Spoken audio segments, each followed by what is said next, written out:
الله وبركاته.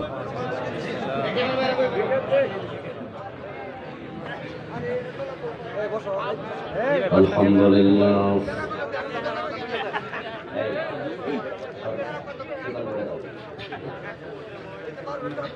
الحمد لله نحمده ونستعينه ونستغفره ونعوذ بالله من شرور أنفسنا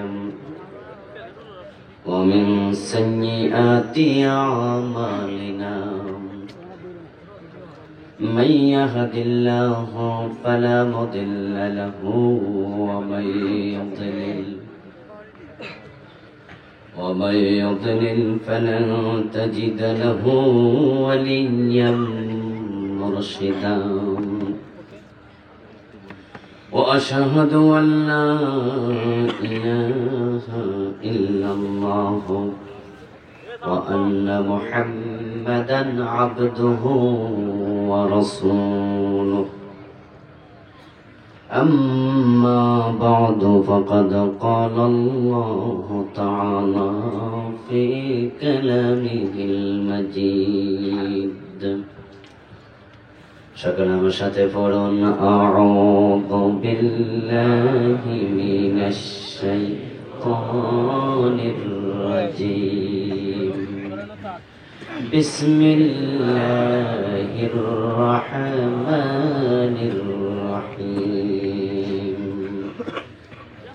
إن الذين آمنوا وعملوا الصالحات لهم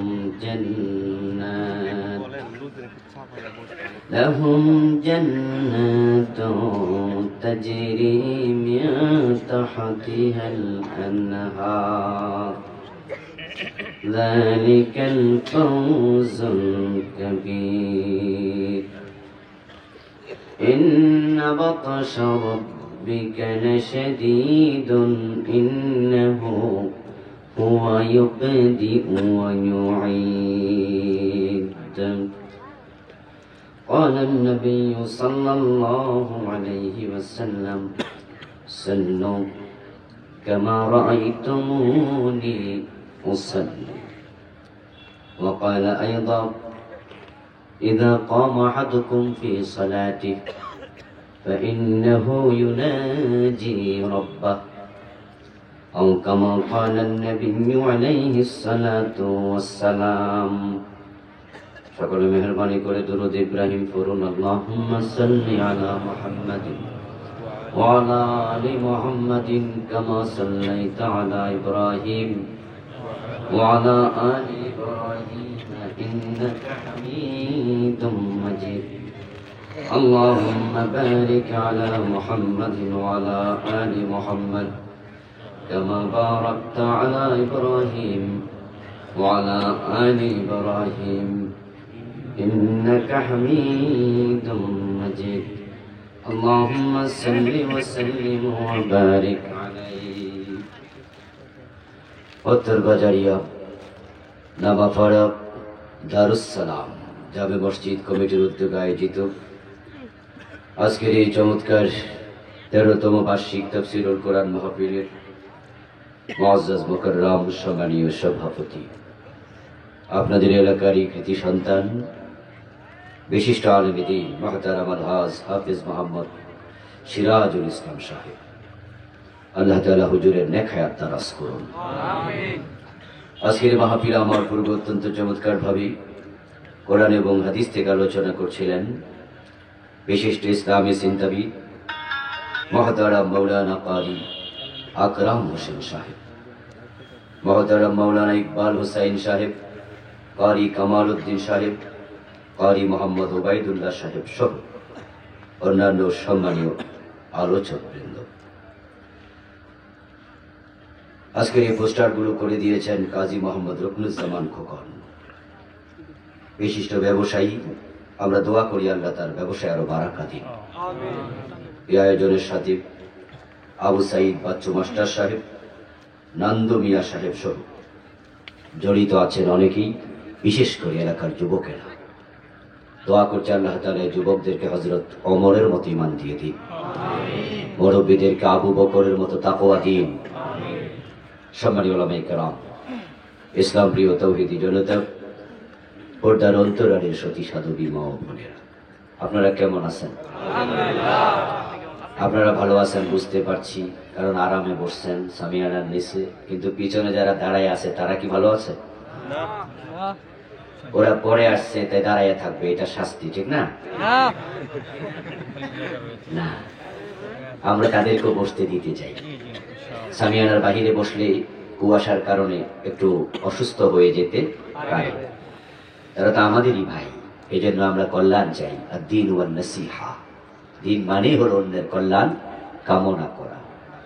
তা আপনারা যদি একটু একটু কনজেস্টেড হতেন, ফাঁকা জায়গা যদি 2 আঙ্গুলও থাকে, অতটুকু যদি ফিল আপ করতেন, হয়তো 20-50 জন ভাই ঢুকে যেতে পারবে ইনশাআল্লাহ।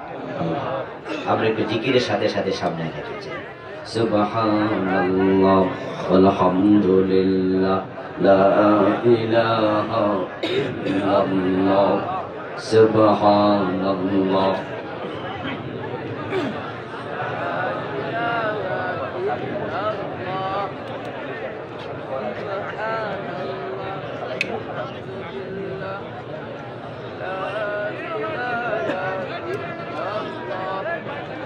সুবহানাল্লাহ ওয়ালহামদুলিল্লাহ লা ইলাহা ইল্লাল্লাহ।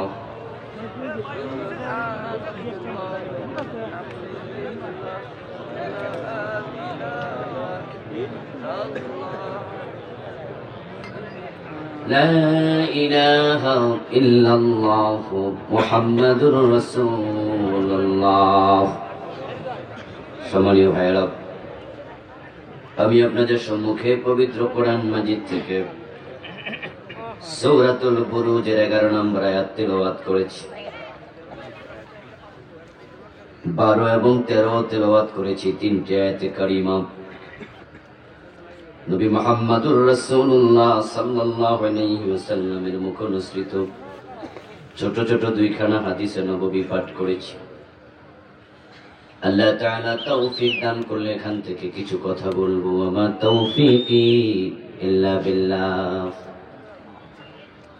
আল্লাহ তাআলা বলছেন, ইন্নাল্লাযীনা আমানু, নিশ্চয়ই যারা ঈমান আনে, ওয়া আমিলুস সালিহাত, এবং সৎকর্ম সম্পাদন করে, নেক আমল করে, লাহুম জান্নাত, তাদের জন্য জান্নাত প্রস্তুত করা আছে।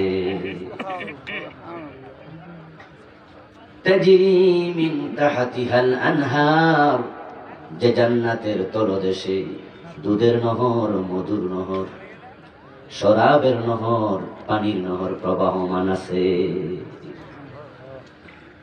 যালিকাল ফাওজুল কবীর, এবং এই জান্নাত পাওয়াই হলো সবচেয়ে বড় সফলতা।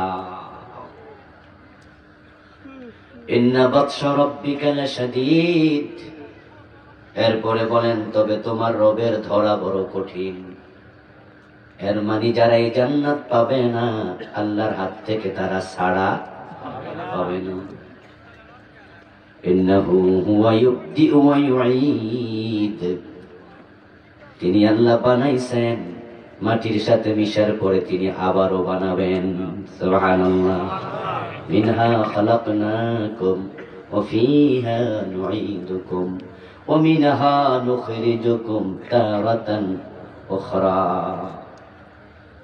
এই মাটি থেকে তোমাকে বানিয়েছি, আবার মাটির মাঝে তোমাকে ফিরে যেতে হবে, আবার এই মাটি থেকে আমি তোমাকে বের করব, তোমার রবের সামনে পুরা জীবনের হিসাব দেওয়ার জন্য তোমাকে আবারও দাঁড়াতেই হবে। আল্লাহ তাআলা বললেন, ঈমান এবং নেক আমল যাদের আছে তারাই হলো সফল, তারাই জান্নাত প্রাপ্ত। আমরা সফলতা চাই, জান্নাত চাই। আমাদের নামাজ, রোজা, হজ, যাকাত সহ যত ইবাদত আছে, প্রত্যেকটার পিছনে আমাদের উদ্দেশ্য ইবাদত করে আমরা আল্লাহকে খুশি করে জান্নাত পেতে চাই। আল্লাহ যখন মানুষকে জান্নাত দেবেন তখন বলবেন, জাযাআম বিমা কানু ইয়ামালুন।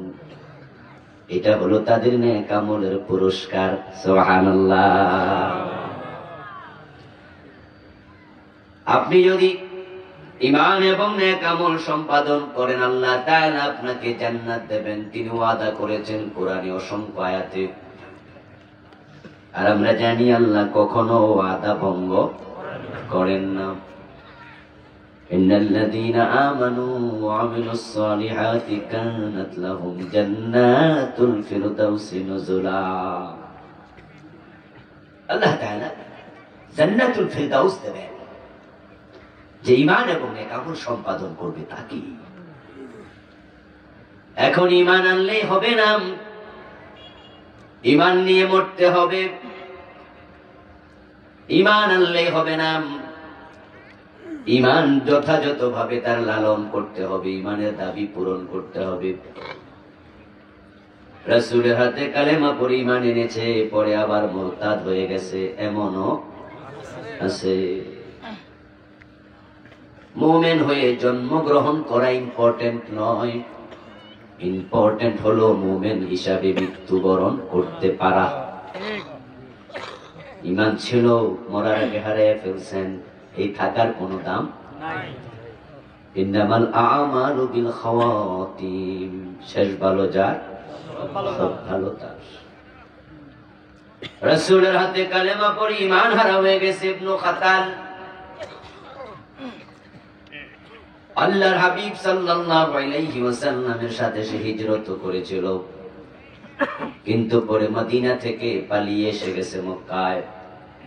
ঈমান হারা হয়ে রাসূলের বিরুদ্ধে কবিতা লিখে লিখে মক্কার বাজারে পড়ে পড়ে মানুষকে ইসলামের বিরুদ্ধে উদ্বুদ্ধ করত। ইবনে খাতাল ঈমান এনেছিলেন, কিন্তু আজকে সে মুরতাদ। আমার বন্ধু, মক্কা বিজয়ের পরে রাসূল সাল্লাল্লাহু আলাইহি ওয়াসাল্লাম একটি আম ঘোষণা করেছিলেন, লা তাসরিবা আলাইকুমুল ইয়াউম। ইউসুফ আলাইহিস সালাম তার ভাইদেরকে যেভাবে ক্ষমা করে দিয়েছেন, বিশ্বনবীও বলছেন আমিও ও মক্কার লোক তোমাদের ক্ষমা করে দিলাম। ইল্লা ফুলানান ওয়া ফুলানান ওয়া ফুলানা, তবে অমুক অমুক অমুকের কোনো ক্ষমা নেই। হাইসু ওয়াজাদতুমুহুম ফাকতুলুহুম, কয়েকটা নাম রাসূল সাল্লাল্লাহু আলাইহি ওয়াসাল্লাম ঘোষণা করে বললেন, এই লোকগুলোকে তোমরা যেখানেই পাবে সেখানেই হত্যা করবে, তাদের ক্ষমা নেই। ও তাদের মাঝে ইবনু খাতালের নামটাও ছিল, অথচ সে কয়েকদিন আগে মুসলমান ছিল। আপনি কালেমাওয়ালা আছেন, কয়েকদিন পরে কালেমা চলে যাবে, ঈমান হারা হয়ে যাবেন। আপনার কালেমা, আপনার নামাজ রোজার মূল্য একানাও আর নাই। এই জন্য ঈমান আনার ইম্পর্টেন্ট হলো ঈমানের উপরে টিকে থাকা।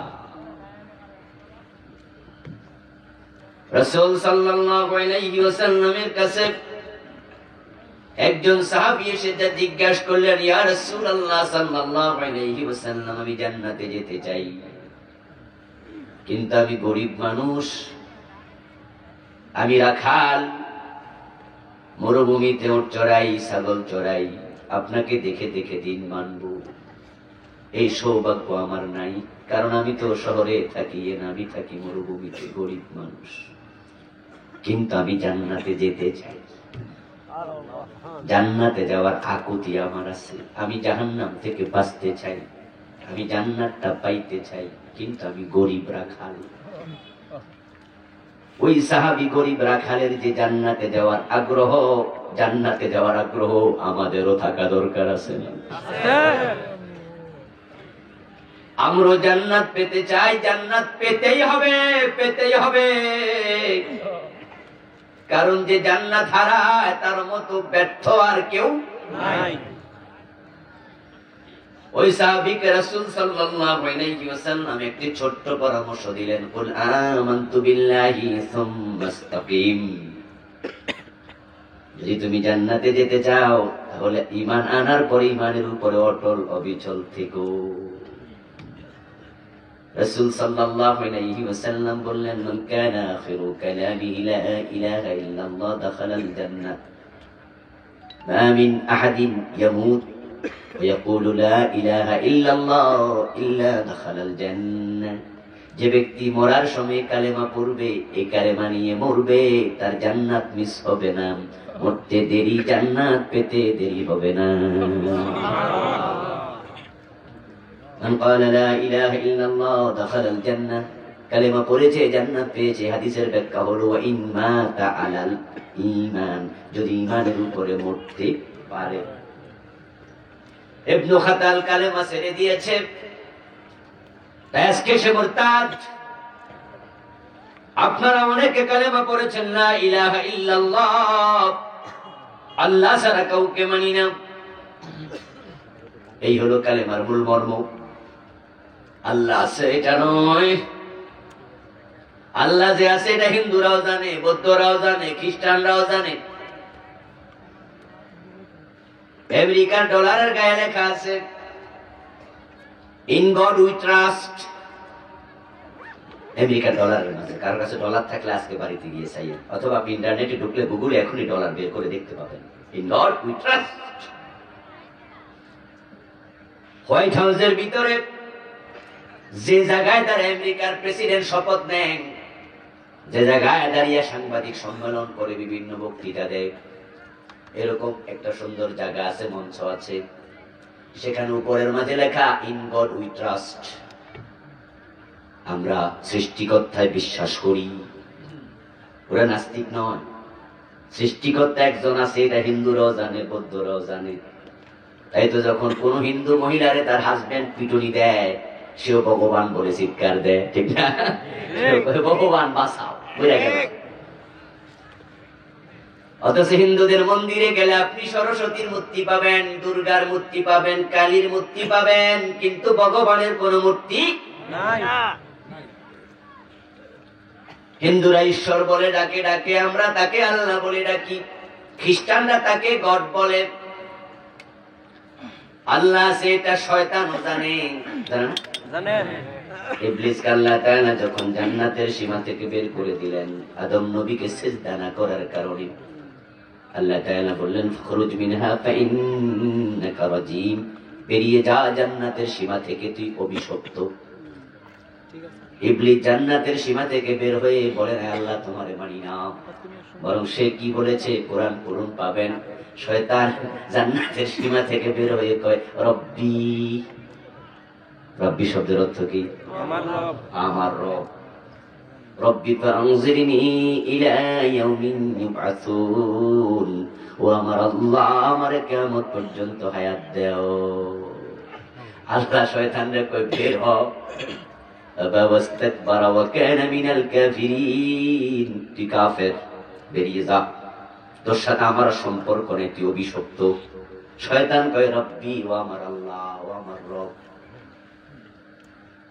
শয়তান বলে না আল্লাহ তোমারে মানি না, আল্লাহ বলতে কেউ নাই। শয়তান এসব কয় নাই, শয়তান আল্লাহরে ডাকে, ও আল্লাহ আমারে কিয়ামত পর্যন্ত হায়াত দাও। শয়তান ডাকলো কাকে? আল্লাহকে। কি বলে? আমার রব। কি বলে? আমার রব। রব বলে। কি চাইলো? হায়াত। শয়তান শয়তান হইয়া দোয়া করে কার কাছে? আল্লাহর কাছে। কিন্তু পরিতাপ, শয়তান শয়তান হইয়া বোঝে যে আর মালিক আল্লাহ, আল্লাহ ছাড়া কেউ দাতা নাই। আর আমরা ঈমান এনেছি, আবার খাজা বাবার কাছেও ছেলে মেয়ে চাইতেছি।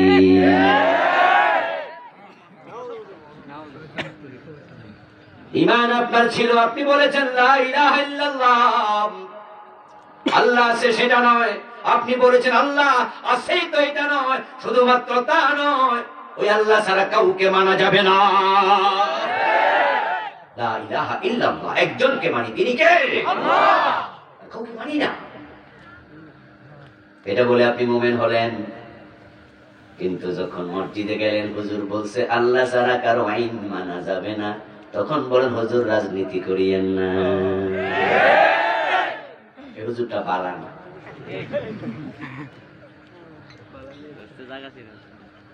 হুজুর ভালা না, তুমি ভালা।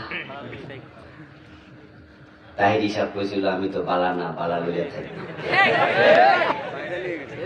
এখন আমরা কোরআনের পক্ষের লোক, আমরা ভালো না, তোমরা যতই বলো, আমরা কিন্তু এই পথ ছাড়বো না, কারণ এই পথ ছাড়ার কোন সুযোগ আমাদের নাই।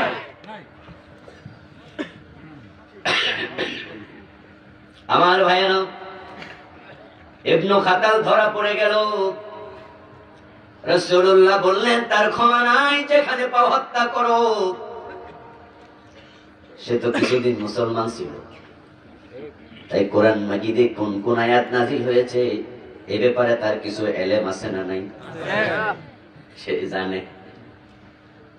যখন শুনছে তার মাফ নাই, তাকে যেখানে পাও সেখানে হত্যা করো আদেশ করা হয়েছে, সে দৌড়াইয়া একবারে কাবার অঙ্গনে চলে গেছে, কাবার গিলাফ জড়াইয়া ধরে বসে গেছে। কারণ সে জানে কোরআনে আছে মান দাখালাহু কানা আমিনা, হারামের সীমানায় যে প্রবেশ করে সে নিরাপদ, হারামের সীমানায় হত্যাযোগ্য জায়েজ নাই, মারামারি হানাহানি নাই, কাবার অঙ্গনে অস্ত্র বহন করা পর্যন্ত জায়েজ নাই। এই জন্য আপনারা সৌদিয়া যে টেলিভিশন চ্যানেলটা আছে দেখবেন কাবাতে কিভাবে তাওয়াফ করে, তাওয়াফের দৃশ্য দেখানো হয়, হয় না? কিভাবে কাবায় নামাজ পড়া হয় দৃশ্য দেখানো হয়। যারা সরাসরি দেখার সুযোগ আছে তারা তো সচক্ষে সেখানে দেখেছেন, দেখবেন। যারা পারেন নিয়ে সৌদিয়া চ্যানেলে দেখবেন কাবা যেখানে তাওয়াফ হয় সেখানে কিছু পুলিশ আছে, এবং যখন হজরে আসওয়াদ চুমু দিতে যায় একটা পিতার মতো ধরে একজন পুলিশ 24 ঘন্টা দাঁড়াইয়া থাকে, একজনের পর একজন দাঁড়ানো থাকে, কিন্তু কাবার ভিতরে কোনো পুলিশের সাথে পিস্তল নাই। এটা এমন এক জায়গা, এমন নিরাপদ, সেখানে অস্ত্র মারা কাউকে সেটা দূরের কথা, অস্ত্র নেওয়াও জায়েজ নাই। মান দাখালাহু কানা আমিনা, যে প্রবেশ করবে সেই নিরাপদ। ইবনু খাতালের বুদ্ধি আছে, সে কয়টা কোরআনের বিধান, সুতরাং আমি কাবার ভিতরে ঢুকবো, আমারে মারবা কেমনে? তাই সে কাবার গিলাফ জড়াইয়া ধরে বসে আছে। সাহাবারা খুঁজতে খুঁজতে তারে সেখানে পাইছে, এসে বলে ইয়া রাসূলুল্লাহ, আপনি তো বলছেন যেখানে পাও সেখানে হত্যা করো, এখন ইবনু খাতাল তো কাবার গিলাফ জড়াইয়া ধরে বসে আছে, তারে কি করি? আল্লাহ তো বলছে সেখানে মারামারি জায়েজ নাই। রাসূল সাল্লাল্লাহু আলাইহি ওয়াসাল্লাম তখন বলেন, আজকের এই দিনের জন্য আল্লাহ তাআলা কাবার হুরমত তুলে নিয়েছেন, আজকের দিনের জন্য হত্যা জায়েজ, তাকে কাবার সাথে হত্যা করো। আজকের পরে কিয়ামত পর্যন্ত আর হত্যা কাবার সীমানায় জায়েজ নাই। আজকের দিনের জন্য বৈধ, তার মাপ নাই, মাপ নাই, সেখানে হত্যা করো। ইবনু খাতালকে কাবার গিলাফের সাথে হত্যা করা হলো। ঈমান ছিল, আজকে নাই, তাই তার ছাড় নাই। ঈমান নিয়ে মরতেই হবে, না মরলে উপায় নাই। এখন আপনারা যারা আমার আলোচনা শুনছেন সবার কাছে একই কথা, ঈমানের যত্ন করুন, যত্ন করুন, যত্ন করুন। পৃথিবীতে ঈমানের মতো দামি সম্পদ নাই। যেই জিনিস যত দামি ওই জিনিস চুরি হওয়ার সম্ভাবনা থাকে তত বেশি। এই জন্য ঈমানের যত্ন করবেন। কখন শয়তান ঈমান চুরি করে নিয়ে যায় বলা যায় না, অবস্থাটা এমন হবে। রাসূল সাল্লাল্লাহু আলাইহি ওয়াসাল্লাম বলেন, সহিহ মুসলিমের হাদিস, এমন এক জামানা আসবে ইসবিহুর রাজুলু মুমিনান ফায়ুমসি কাফিরা, লোকগুলো সকাল বেলায় মুমিন থাকবে, সন্ধ্যা বেলায় কাফের হয়ে যাবে। শয়তান ঈমান চুরি করে নেবে, এক একজনকে এক এক জায়গায় ফেঁসে ফেলাবে, কাউকে কাদিয়ানি বানাবে, কাউকে শিয়া বানাবে। কাউকে মুশরিক বানাবে, মসজিদে তুমি আল্লাহর সিজদা দাও, শয়তান বাধা দিয়া কুলাতে পারে নাই। ফজরের টাইমে আজান হওয়ার পরে শয়তান আপনার মাথার মাঝে সুন্দর করে হাত বুলাইছে, ঘুমা ঘুমা ঘুমাম, পায়ের মাঝে হাত বুলাইছে, উঠিস না, ফজর শীতকাল, আরো ঘুমা। কিন্তু আপনার সাথে পারে নাই, কম্বল লাথি মেরে আপনি উঠে নামাজ পড়ছেন। শয়তান অনেক সময় দিয়েছে, লোকটার ইমান চুরি করব পারলো না, নামাজ কাজা করে সারবো পারলো না। তখন মনে মনে আবার শয়তান কয়, তোরে আমি সারবো না, পীরের কাছে নিয়ে তার পায়ে সেজদা দেয়া সারবো।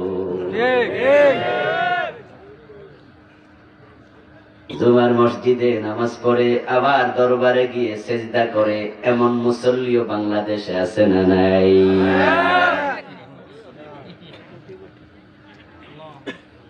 যখন আপনি পীরের পায়ে সেজদা দিলেন, শয়তান হাততালি দিয়ে এবার কয়, তোরে মসজিদে নামাজ থেকে বিরত রাখতে পারি নাই, কিন্তু আজকে তোর ইমানটা আমি কেড়ে নিলাম, তুই মুশরিক, এখন থেকে নামাজ আরো বেশি পড়, আমার আর অসুবিধা নাই। শয়তানকে আল্লাহ তাআলা যখন জান্নাতের সীমা থেকে বের করে দিয়েছিলেন, শয়তান হায়াত চাইল। আল্লাহ তো বড় মহান, তিনি এত বড় দয়ালু দাতা, তার দরবারে হাত তুললে তিনি কাউকে চাওয়ার মতো চাইলে ফিরাইয়া দেয় না। কারণ আছে বন্ধু, কারণ হলো আপনার কাছে যদি কেউ কিছু চায় আপনি না দেন, তাহলে কিন্তু মনে মনে নিজের ছোট মনে হয়, ঠিক না? এটা ভিক্ষুক যদি আইসা আমারে কয়, হুজুর আমার কয়টা টাকা দেন, এখন আমি যদি দেই তাহলে আমার কাছে ভালো লাগবে, আলহামদুলিল্লাহ দিতে পারছি। যদি না দেই নিজের কাছে খারাপ লাগে, এরপরে আর সাথে যদি কেউ থাকে আরো বেশি খারাপ লাগে। এ মনে মনে কইব, হুজুর তো দেখি কিপটা, আরো খারাপ লাগে। আল্লাহ যখন দেয় না আল্লাহরও খারাপ লাগে। এই জন্য যে চাইতে পারে আল্লাহ চাওয়ার মতো চাইলে কাউকে ফিরায় না। শয়তানের মতো পাপিষ্ঠ চাইলো কিয়ামত পর্যন্ত হায়াত দাও, তার দোয়া কি আল্লাহ ফিরাইছে না কবুল করছে? কবুল করছে। তো তুমি খাজা বাবার কাছে কেন যাও? কেন তুমি যাও? যদি আল্লাহ শয়তানকে দিতে পারে, তোমাকে দেয়ার ক্ষমতা আল্লাহর আছে না? না। নিকৃষ্ট জীব শয়তান, সে যদি দোয়া করলে কবুল হয়, তুমি তো আল্লাহ ওয়ালা, আল্লাহ ওয়ালা, আল্লাহ ওয়ালা, তুমি কেন হতাশ হও বন্ধু? শয়তান কখন টুপ মেরে কাকে ঈমান কেড়ে নেয় বুঝা বড় কঠিন। আল্লাহ যে মাত্র বললেন, ঠিক আছে, ইন্নাকা মিনাল মুনজারিন, যা শয়তান তোরে কিয়ামত পর্যন্ত হায়াত দিলাম, তোর দরখাস্ত মঞ্জুর করলাম। ঠিক চিহ্ন দিয়ে দিল, সিগনেচার করে দিল, সিলমোহর মেরে দিল।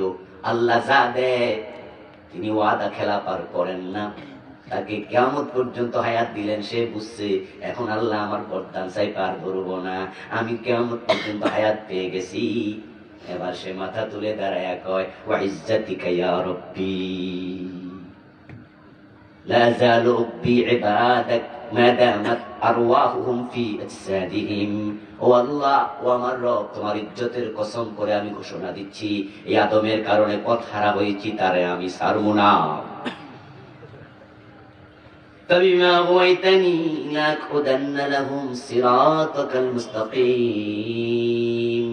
শয়তান কি বলেছে রাসূল হাদিস দিয়ে শোনালেন, আল্লাহ কোরআন দিয়ে শোনান। শয়তান বলতেছে, এই আদম সন্তান জান্নাতের পথে যখন চলবে আমি তাদের জন্য ওয়েট করব, অপেক্ষায় থাকবো, সামনে আগালে সামনে গিয়ে দাঁড়াবো। সুম্মা লাআতিয়ান্নাহুম মিন বাইনি আইদিহিম, সামনে বাধা দেব, পিছন দিয়ে টেনে ধরবো, ডান হাত চেপে ধরবো, বাম হাত চেপে ধরবো। ওয়ালা তাজিদু আকসারাহুম শাকিরিন। সমান সমান রেজাল্ট কি? শয়তান ঘোষণা করছে, অধিকাংশ শুকরওয়ালা রাখবো না, শুকরের বিপরীত হলো কুফর। শয়তান বলে আমার আক্রমণের কারণে অধিকাংশ কাফের হয়ে যাবে। শয়তানে ঘোষণা দেওয়ার পরে নাকে তেল দিয়ে ঘুমায় না, চেষ্টা চালাইয়া যাচ্ছে। কথা বলেন, শয়তান আপনাদের সাথে আছে না নাই? সে আপনার ঈমান কেড়ে নেওয়ার চেষ্টা করে না, ঘুমাচ্ছে? সে করছে কতদিন? মাদামাত আরওয়াহুম ফি আজসাদিহিম। শয়তানকে, প্রভু হে তোমার ইজ্জতের কসম, তাদের দেহে যতদিন রূহ থাকবে আমার চেষ্টাও চলতেই থাকবে। লা যালুক বি ইবাদাক, তোমার গোলামগুলাকে আমি শয়তান পথ হারা করে ছাড়বো। কারে কোন জায়গায় পেছে পালা দেয় বুঝবা না, সাবধান সাবধান। এই জন্য আলেম ওলামাদের সাথে থাকবেন, কোরআন হাদিস পড়বেন। আপনি যদি ইলম অর্জন না করেন, কোরআন হাদিস না পড়েন, শয়তান তুড়ি মেরে ঈমানটা কেড়ে নিয়ে কাফের বানায়া ছেড়ে দেবে। আপনি বুঝবেন না যে কেমনে কাফের বানাচ্ছে। সে যে কত বড় মারাত্মক ষড়যন্ত্রকারী, তার বয়স আমাদের চেয়ে বেশি, তার বিদ্যা বুদ্ধি বেশি, তার অভিজ্ঞতাও বেশি। সে নবীদেরকে পর্যন্ত পেছে ফালাই দিত যদি আল্লাহ হেফাজত না করত।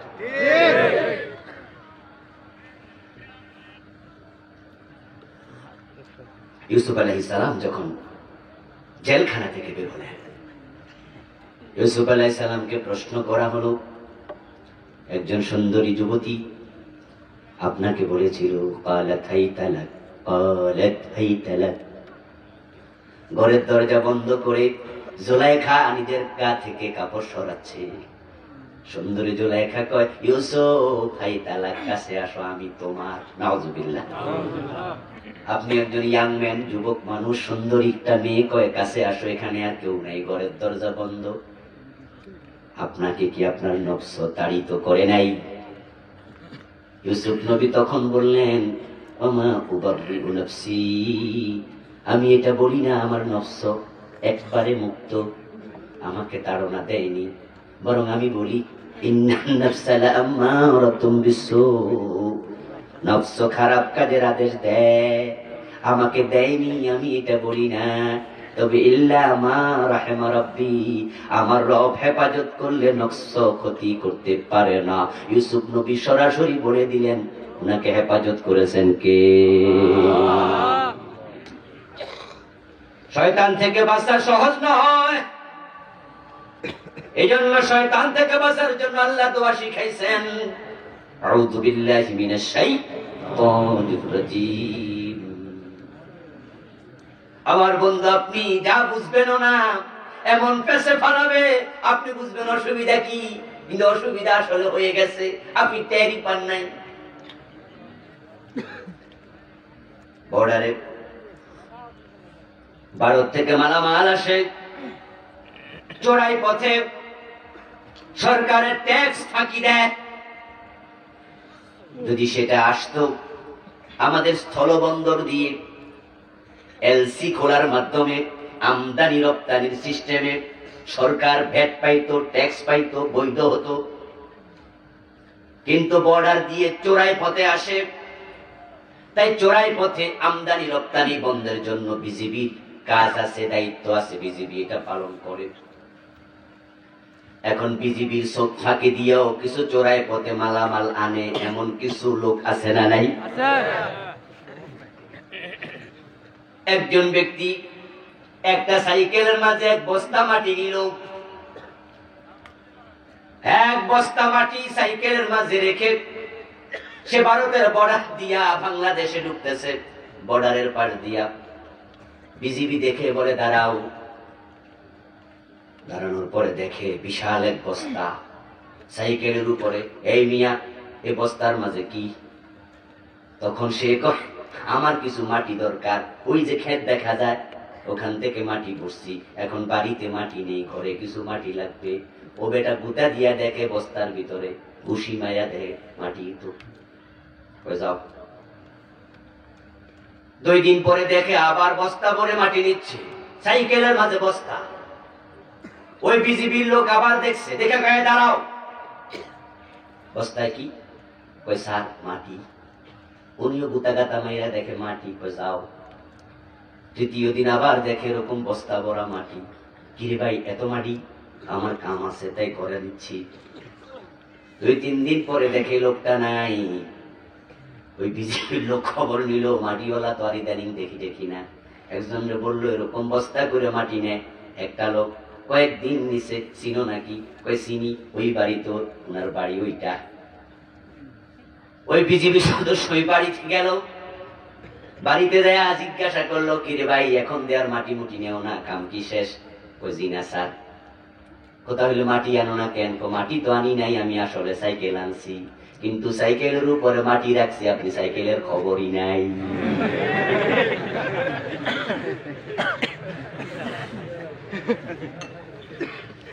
যদি আমি শুধু সাইকেল আনতাম তাহলে কিন্তু আপনি নতুন সাইকেল দেখে বুঝালাইতেন, এই করতে আনছ। এই জন্য আপনার দৃষ্টি আমি ঘুরাইয়া দিছি, সাইকেলের উপরে মাটির বস্তা রাখছি, সাইকেলের দিকে আপনি আর খেয়ালে নাই। আমি যা করার কইরা রাখছি, আমার কাম সিদ্ধ করছি। মূর্তি বানানো হারাম, মূর্তি পূজা হারাম। মুমিনদেরকে কাফের বানাতে পারবে না, ঈমান হারা করতে পারবে না। তাই মূর্তির মতো করে নতুন আরেকটা চালাইয়া ঈমান হরণ করছে। এই কাম কে করতেছে? শয়তান। কে করছে? সে বুঝছে মুসলমানদেরকে ডাইরেক্ট মূর্তি পূজাকারী বানানো যাবে না। আমাদের গলার মাঝে ছুরি দিল, আমরা সরস্বতীর সামনে গিয়ে ফুল দেব না।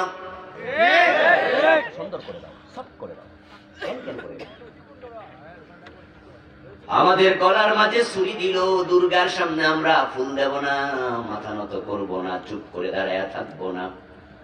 কিন্তু দুর্গার মতো করে নাক আছে, চোখ আছে, কান আছে, নতুন করে একটা এমন বানায়া রাস্তার মোড়ে স্থাপন করে শয়তান এবার কয় বছর একবার ফুল দিও। আপনি মনে মনে করেন এটা তো আর দুর্গা না, এটা তো সরস্বতী না, এটা তো লক্ষ্মী না। কিন্তু লক্ষ্মীর সামনে যারা দেয়, শয়তান হাত তালে দিয়া কয় ঈমান হারা করেছি। তুমি তো শ্রদ্ধা অর্ঘ করবে, সব কিছু হবে ইন্না সলাতি ওয়া নুসুকি ওয়া মাহইয়ায়া ওয়া মামাতি লিল্লাহ। আমাদের সব পূজা, সব অর্চনা, সব ইবাদত যেই শব্দে বলেন না কেন, সবকিছু হবে কার জন্য? এখন আপনার ঈমান হারা করে দেবে, সতর্ক না থাকলে ঈমানটা চলে যাবে। শয়তান কোন জায়গায় কোন ফাঁকিবাজি করে বোঝা কঠিন। আব্দুল কাদের জিলানী রাহমাতুল্লাহি আলাইহি, ওনার জীবনীতে পাওয়া যায়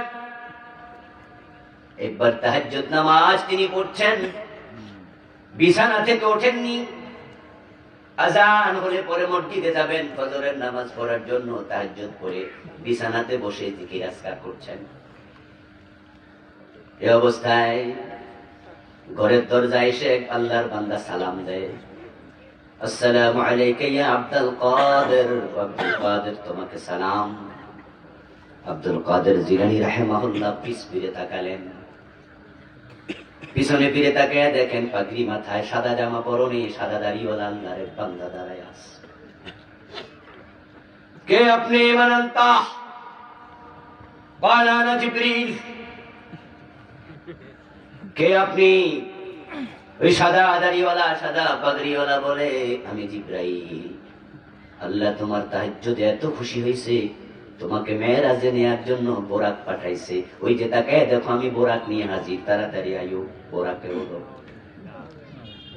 আব্দুল কাদের জিলানী রাহমাতুল্লাহি আলাইহি তাকায় দেখে ঘরের বাহিরে একটা সাদা প্রাণী দাঁড়ায় আছে। তিনি মনে মনে বলে, আমার মেরাজ হবে। বলে, কি রে আব্দুল কাদের জিলানীর মেরাজ হবে, অথচ আবু বকরের মেরাজ? আমি তাহাজ্জুদ পড়ি ভালো কথা, হযরত ওমর তো আমার চেয়ে অনেক বড় তাহাজ্জুদ গুজার ছিলেন, উনারও তো মেরাজ হয় নাই। ওসমানের মেরাজ, আলীর মেরাজ। আমি হাম্বলি মাযহাবের লোক, ইমাম আহমদ ইবনে হাম্বল আমার লিডার, আমার নেতা, আমার ইমাম, আমার মাযহাবের লিডার আহমদ ইবনে হাম্বলেরও মেরাজ হয় নাই। তাই তিনি একটু সন্দেহে পড়লেন, ভাবেন ডাল মে কুছ কালা হে। তাই তিনি বললেন, লা হাওলা ওয়ালা কুওয়াতা ইল্লা বিল্লাহিল আলিয়্যিল আযীম। যখন লা হাওলা ওয়ালা পড়লেন, জিবরাইল মারছে দৌড়।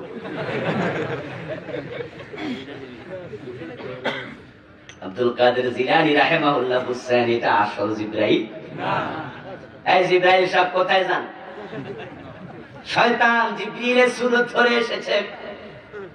একটু দূরে যাইয়া শয়তান বলতেছে, আব্দুল কাদের বাইসা গেলা, আমার পরিকল্পনা ছিল তুমি যদি ওই গোড়ার মাঝে আইসা গোড়া মনে করে উঠতা, সেটাও আমার দোস্ত, তারে আমি গোড়া বানাই আনছি। জিন বিভিন্ন সুরত ধরতে পারে, ওরে গোড়ার সুরত ধরে আনাইছিলাম, যদি কান্দে উঠতা বাঙ্গা টয়লেটে নিয়ে ফেলাইতাম, কিন্তু তোমার এলেম আজকে তোমারে বাঁচাইয়া দিছে।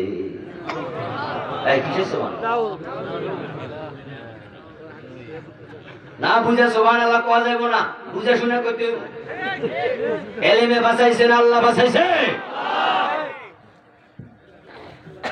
কিন্তু শয়তান এমন সুরতে আকাম করায় ইমান যে কাইরা নেবে আপনি টেরও পাবেন না।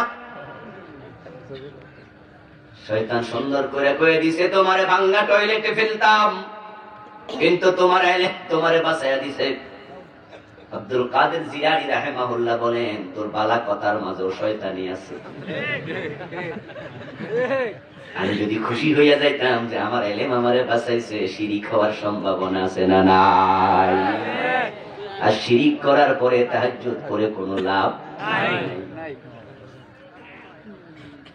আব্দুল কাদের জিলানী রাহিমাহুল্লাহ বলেন, প্লিজ আমার এলেম নয়, আমারে বাঁচাইছে কে? আল্লাহ। وَإِنْ يَمْسَسْكَ اللَّهُ بِضُرٍّ فَلَا كَاشِفَ لَهُ إِلَّا هُوَ। বিপদ মুসিবত অসুস্থতা যা আসে সব কিছু থেকে আমাদের হেফাজত করেন একমাত্র কে? আল্লাহ। ইমানের লালন করবেন, যত্ন নেবেন। শিরিক করলে ইমান চলে যাবে, কুফর করলে ইমান চলে যাবে, নেফাক ইতিকাদি করলে ইমান চলে যাবে, আল্লাহর আইনের সাথে সংঘর্ষ করলে ইমান চলে যাবে, আল্লাহর আইনের ব্যাপারে দ্বিমত করলে ইমান চলে যাবে, সৃষ্টি যার আইন চলবে তার এটা অস্বীকার করলে ইমান থাকবে না।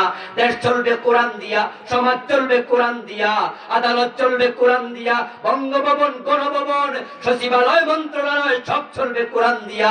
মুসলমান এক জায়গায় দ্বিমত করবা, ইমান থাকবে না।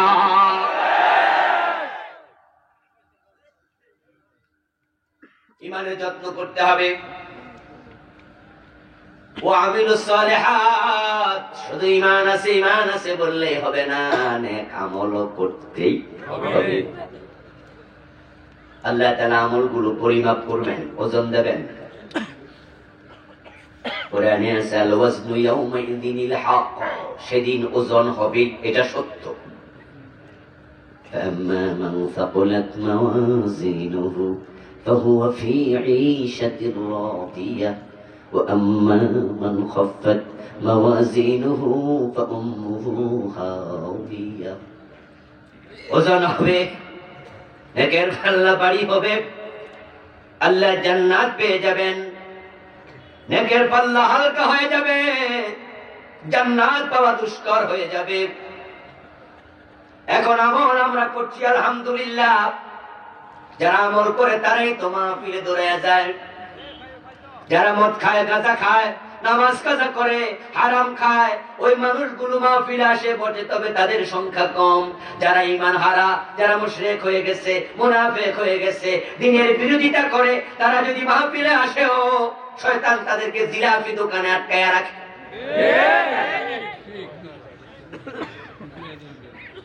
জিলাপি দোকানে বইয়া বইয়া ওয়াজ শোনে, বিড়িও টানে, এমন শ্রোতাও 2-4 জন আছে না নাই? মাহফিলে ভালো মানুষরাই আসে, আলহামদুলিল্লাহ আপনারা ভালো মানুষ, নেক আমল আপনারা করছেন। কিন্তু শুনুন, ওই নেক আমল কবুল হওয়ার জন্য কিছু শর্ত আছে। নেক আমল করলে হবে না, কবুল হওয়ার মতো নেক আমল করতে হবে। ঈমান আনলে চলবে না, ঈমান নিয়ে মরতেও হবে। প্রচেষ্টা থাকবে আমার ঈমান কোনোভাবে যেন শয়তান চুরি করতে না পারে। যেখানে শিরকের গন্ধ আছে আমরা সেখানে যাব না, যেখানে কুফরি হতে পারে সেখানে আমরা যাব না। আমি সজাগ থাকবো, সচেতন থাকবো।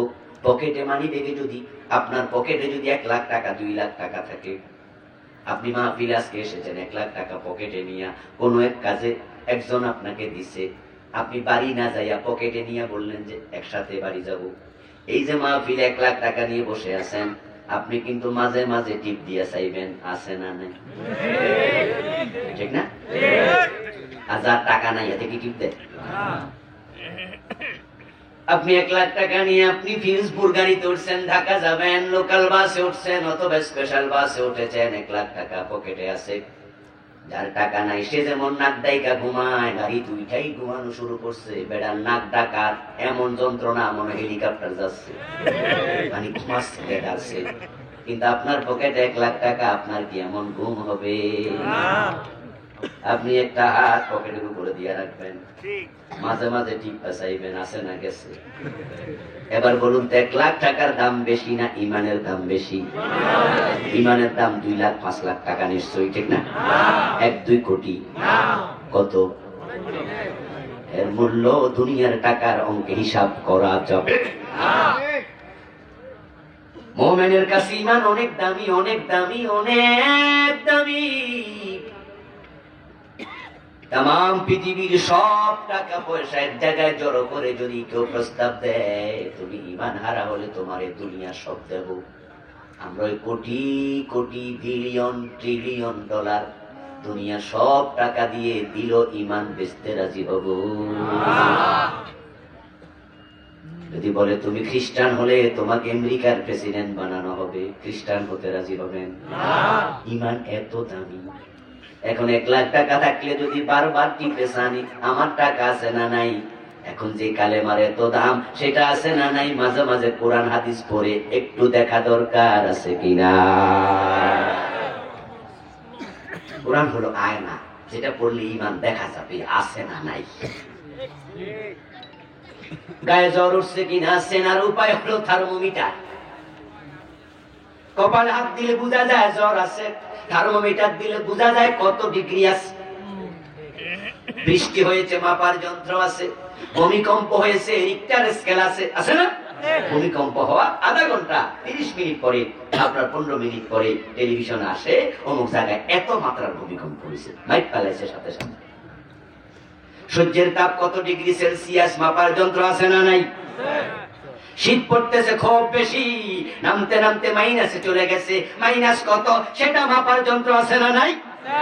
জ্বর মাপার যন্ত্র আছে, বৃষ্টি মাপার যন্ত্র আছে, ভূমিকম্প মাপার যন্ত্র আছে, সবের যন্ত্র আছে, কিন্তু ঈমান আছে না গেছে?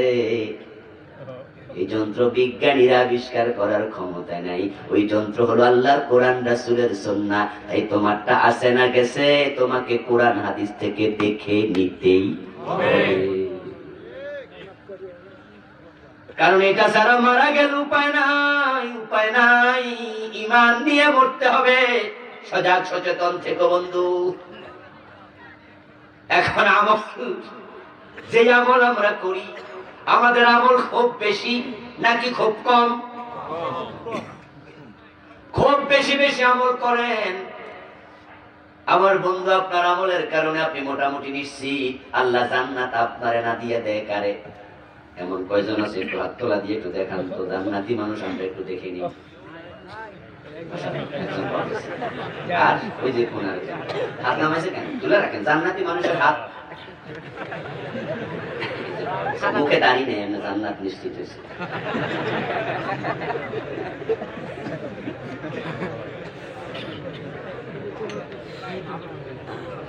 আমার বন্ধু আজ বুঝে কথা বলতে হবে। হযরত ওসমান কবর দেখলে কান্ত, অস্থির হয়ে যেত, বাঁকা হাত্তা ইয়াবুল্লা লিহিয়াতুহু, চোখের পানিতে দাঁড়িয়ে ভিজে যেত। জান্নাতের ব্যাপারে তারা টেনশন করে, সাহাবাদের অধিকাংশ শেষ জীবনে চোখের আলো ছিল না, কাঁদতে কাঁদতে অন্ধ হয়েছেন। আমাদের আমলের অবস্থা বড় খারাপ, বড় খারাপ। রাসূলুল্লাহ নামাজে দাঁড়াতেন, হাত্তা তারামাত কাদামাহু, এত লম্বা নামাজ পড়তেন 2 পা ফুলে মোটা হয়ে যেত। আয়েশা সিদ্দিকা রাদিয়াল্লাহু তাআলা আনহা বলেন, রাসূলুল্লাহ রুকুতে গেলে আমার মনে হতো তিনি সিজদার কথা ভুলে গেছেন, এত লম্বা সিজদা। যখন তিনি সিজদায় যেতেন আমি মাঝে মাঝে ভাবতাম তিনি বুঝি ইন্তেকাল করেছেন, তাই পায়ের মাঝে আমি সিমটি কাটতাম। রাসূল সাল্লাল্লাহু আলাইহি ওয়াসাল্লাম পা নাড়া দিলে বুঝতাম তিনি এখনো মরেন নাই, জীবিতই আছেন। এত লম্বা সেজদা। আর আমাদের অবস্থা কি? আমাদের সেজদা কত লম্বা! এক সেজদায় 51 বার তাসবিহ পড়ছেন, এক সেজদায় 101 বার তাসবিহ পড়েছেন, 31 বার তাফসীর পড়ছেন। এরকম নামাজ কয়দিন পড়ছেন নিজের প্রশ্ন করেন। বরং আমাদের নামাজের অবস্থা কি? আমরা তো দেখি ইমাম সাহেব ফরজ নামাজে 3 বারের বেশি তাসবিহ স্বাভাবিকত পড়েন না, কিন্তু মুসল্লির তো সেটাই সহ্য হয় না। ইমাম সাহেব ধীরস্থির ভাবে পড়েন সুবহান রাব্বিয়াল আ'লা। মুসল্লি এক নিঃশ্বাসে 3 বার পড়ে মনে মনে করে হুজুর মাথা তোলে না কেন, তাই কাশ দিয়া হুজুরদের মিস কল দেয়। ঠিক না? আছে না? এর মানে বুঝায় হুজুর আমার তো সে সামনে কদ্দুর গেছে। রমজানে আমরা টের পাই আরো বেশি, যে মসজিদে সুন্নাত তরিকায় কেরাত হয় ওই মসজিদে মুসল্লি পাওয়া যায় না। যে মসজিদে তাড়াতাড়ি কেরাত পড়ে ওই মসজিদে মুসল্লির জায়গা দেয়া যায় না। এমন তারাবি পড়ে গতি কনকট বিমানের চেয়েও বেশি। 20 রাকাত তারাবি, 3 রাকাত বিতি সব মিলে 16 মিনিটে শেষ। বাহ বাহ বাহ! রুকু দিছে, সেজদা দিছে, সোজা হইয়া একবারও খাড়ায় নাই, বসেও নাই, 2 সেজদা একবারে শেষ। একটু শুধু মাথা এমনি দিয়া আবার। আর কেরাত তো পড়ছে, বাবারে বাবা কি যে পড়ছে, যিনি পড়ছে তিনিও বোঝে না। আলহামদুলিল্লাহ বুঝা যায়, মাঝখানে গুনগুন গুনগুন গুনগুন ওয়ালা দাল্লিন। তারপরে খতম তারাবি শুরু, কত সুন্দর তেলাওয়াত। হাইরে তেলাওয়াত কারে কয়? মুসল্লি বুঝার চিন্তাও নাই, হুজুর নিজেই তো বোঝে না কি করে। শুধু জালিমিন কাফিরিন শুনলে মুসল্লি বোঝে রুকুতে যাওয়ার টাইম হইছে। 18 মিনিটে তারাবি শেষ, মুসল্লি কি খুশি! বাহ বাহ বাহ! হুজুর একখান পাইছে। সভাপতির সেক্রেটারি কয়, ভাই এমন হুজুর আগে জীবনে পাইছেন? না না, হুজুরের দুধ রোজ করে খাওয়ান, হাঁটুতে আরো বল হোক, যেন আগামী দিন 14 মিনিটে পারে। এই জাতীয় পাঁচলামি আছে না নাই? নামাজ না তামাশা? কার সাথে করছে? রাসূলুল্লাহ বলেন, ইযা কামা আহাদুকুম ফি সালাতিহি ইন্নাহু ইউনাজি রাব্বাহু। সহিহ বুখারীর riwayat, বিশ্ব নবী বলেন, যখন তোমাদের কেউ নামাজে দাঁড়ায় সে তার রবের সাথে কথা বলতে শুরু করে। রাসূল সাল্লাল্লাহু আলাইহি ওয়াসাল্লাম বলেন, যখন কোন ব্যক্তি নামাজে দাঁড়ায় একনিষ্ঠভাবে নামাজ পড়তে থাকবে, যতক্ষণ একনিষ্ঠভাবে এক মনে নামাজ পড়ে ততক্ষণ আল্লাহ তার দিকে তাকায়া থাকে। ইযা ক্বালা আলহামদুলিল্লাহি রাব্বিল আলামিন ক্বালা তাআলা হামাদানি আবদি। সহিহ মুসলিমের riwayat, রাসূলুল্লাহ সাল্লাল্লাহু আলাইহি ওয়াসাল্লাম বলেন, বান্দা নামাজে দাঁড়ায়া আল্লাহর সাথে কিভাবে কথা বলে শোনো। বান্দা যখন পড়ে আলহামদুলিল্লাহি রাব্বিল আলামিন এটা বলে ওয়াকফ করে থামে, আর সে আজিম থেকে আল্লাহ তার সাথে কথা বলতে শুরু করে দেন। আল্লাহ বলেন হামাদানি আবদি, বান্দা বলে আর রহমানির রহিম। আল্লাহ বলে আথনা আলাইয়া আবদি, বান্দা বলে মালিক ইয়াউমিদ্দিন। আল্লাহ তাআলা বলেন মাজ্জাদানি আবদি। বান্দা একটা বলে, আল্লাহ একটা বলে। আমরা তো এত তাড়াতাড়ি করি, আল্লাহরে বলা চান্সে দিই ওই কোন ফাঁক দিয়া ফাঁকে তো। এজন্য বিশ্বনবী বলেন, সাল্লু কামা রাআইতুমুনি উসাল্লি। তরিকা নিজে আবিষ্কার করিও না, তুমি নামাজ পড়ো সেইভাবে যেভাবে আমি নবী মুহাম্মদকে পড়তে দেখেছো। একজন সাহাবী নামাজ পড়লেন, জামাত পান নাই। রাসূলুল্লাহ সাল্লাল্লাহু আলাইহি ওয়াসাল্লাম জামাতের পরে দেখলেন সে একা একা নামাজ পড়ছে। সে নামাজ পড়ে সালাম ফিরালো। রাসূল সাল্লাল্লাহু আলাইহি ওয়াসাল্লাম ডাকলেন, তাআলা, এখানে আসো। লোকটা আসলো, বিশ্ব নবী বললেন সাল্লি ফাইন্নাকা লাম তুসাল্লি, তুমি নামাজ পড়ো, আবার তুমি নামাজ পড়ো নাই। রাসূল এটা বলেন নাই যে তোমার নামাজ হয় নাই, বললেন তুমি নামাজই পড়ো নাই, এটা নামাজই না তুমি যেটা পড়ছো। আমার আগের হুজুর বলছে, মুহতারাম মাওলানা কারি আকরাম হোসেন সাহেব বলছেন, ইন্নাস সালাতা তানহা আনিল ফাহশাই ওয়াল মুনকার, এই আয়াত পড়ছে না? উনি বলছেন নামাজ অন্যায় থেকে ফিরাবে। রাসূল বলে তোমারটা তো নামাজই না, ফিরাবে কেমনে? যাও আবার নামাজ পড়ো। ওই সাহাবী গেলেন, আবার নামাজ পড়লেন, সালাম ফিরার পরে রাসূল বলেন এদিকে আসো। সে আবার আসলো, সাল্লি ফাইন্নাকা লাম তুসাল্লি, নামাজ পড়ো, তুমি নামাজ পড়ো নাই। এইভাবে তিনবার হলো। তিনবার পরে এসে আল্লাহর বান্দা আবার বলছি, ইয়া রাসূলুল্লাহ আমি তো এর চেয়ে ভালো নামাজ পারি না। এখন আপনি আমি পড়ার পরে কোন আমারটা নামাজ না, কারণটা কি? রাসূলুল্লাহ সাল্লাল্লাহু আলাইহি সাল্লাম বললেন, তুমি রুকু থেকে সোজা হয়ে দাঁড়াও নাই, দুই সিজদার মাঝখানে বসো নাই। এটা ওয়াজিব, তাদিলে আরকান, এটা ওয়াজিব যে দুই সিজদার মাঝখানে বসবে না, রুকুতে হয়ে সোজা হয়ে না দাঁড়ায় সিজদায় চলে যাবে, তার নামাজ ওয়াজিব ছুটে গেছে, নামাজ বাদ।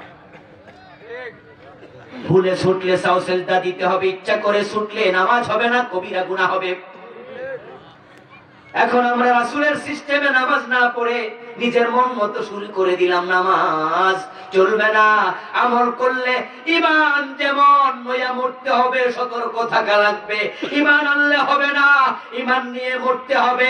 আমল করলে চলবে না, এটা কবুল হওয়ার উপযুক্ত বানাতে হবে।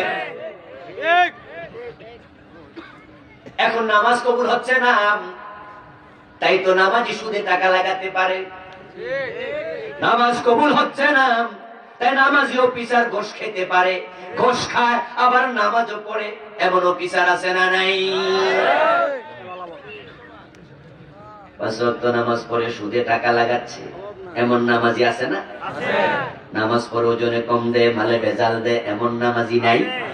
নামাজ পড়ে মানুষের জমি দখল করে, এমন নামাজি নাই?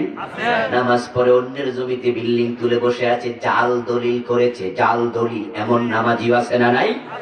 বাবা মারা গেছে 10 বছর হয়ে গেল, বোনের জমিটা দেয় না, বোনের চোখ গোড়ায় ধমক দিয়া তারাইয়া দেয়, বোনের জমি দখলে রেখে আবার হজেও যায়। শুধু নামাজি পড়ে না, এলাকার নেতা, মেম্বার, চেয়ারম্যান, এলাকার বিচারক, নেতা মানুষ শুধু নামাজ পড়ে না, ইমাম সাহেবের পিছনে দাঁড়ায় নামাজ পড়ে, আবার ঘুষ খাইয়া বিচার উল্টাইয়া দেয়।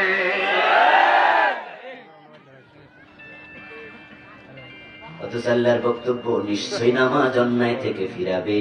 ইন্নাস সালাতা তানহা আনিল ফাহশাই ওয়াল মুনকার, আল্লাহ বলে নিশ্চয়ই নামাজ অন্যায় থেকে ফিরায়।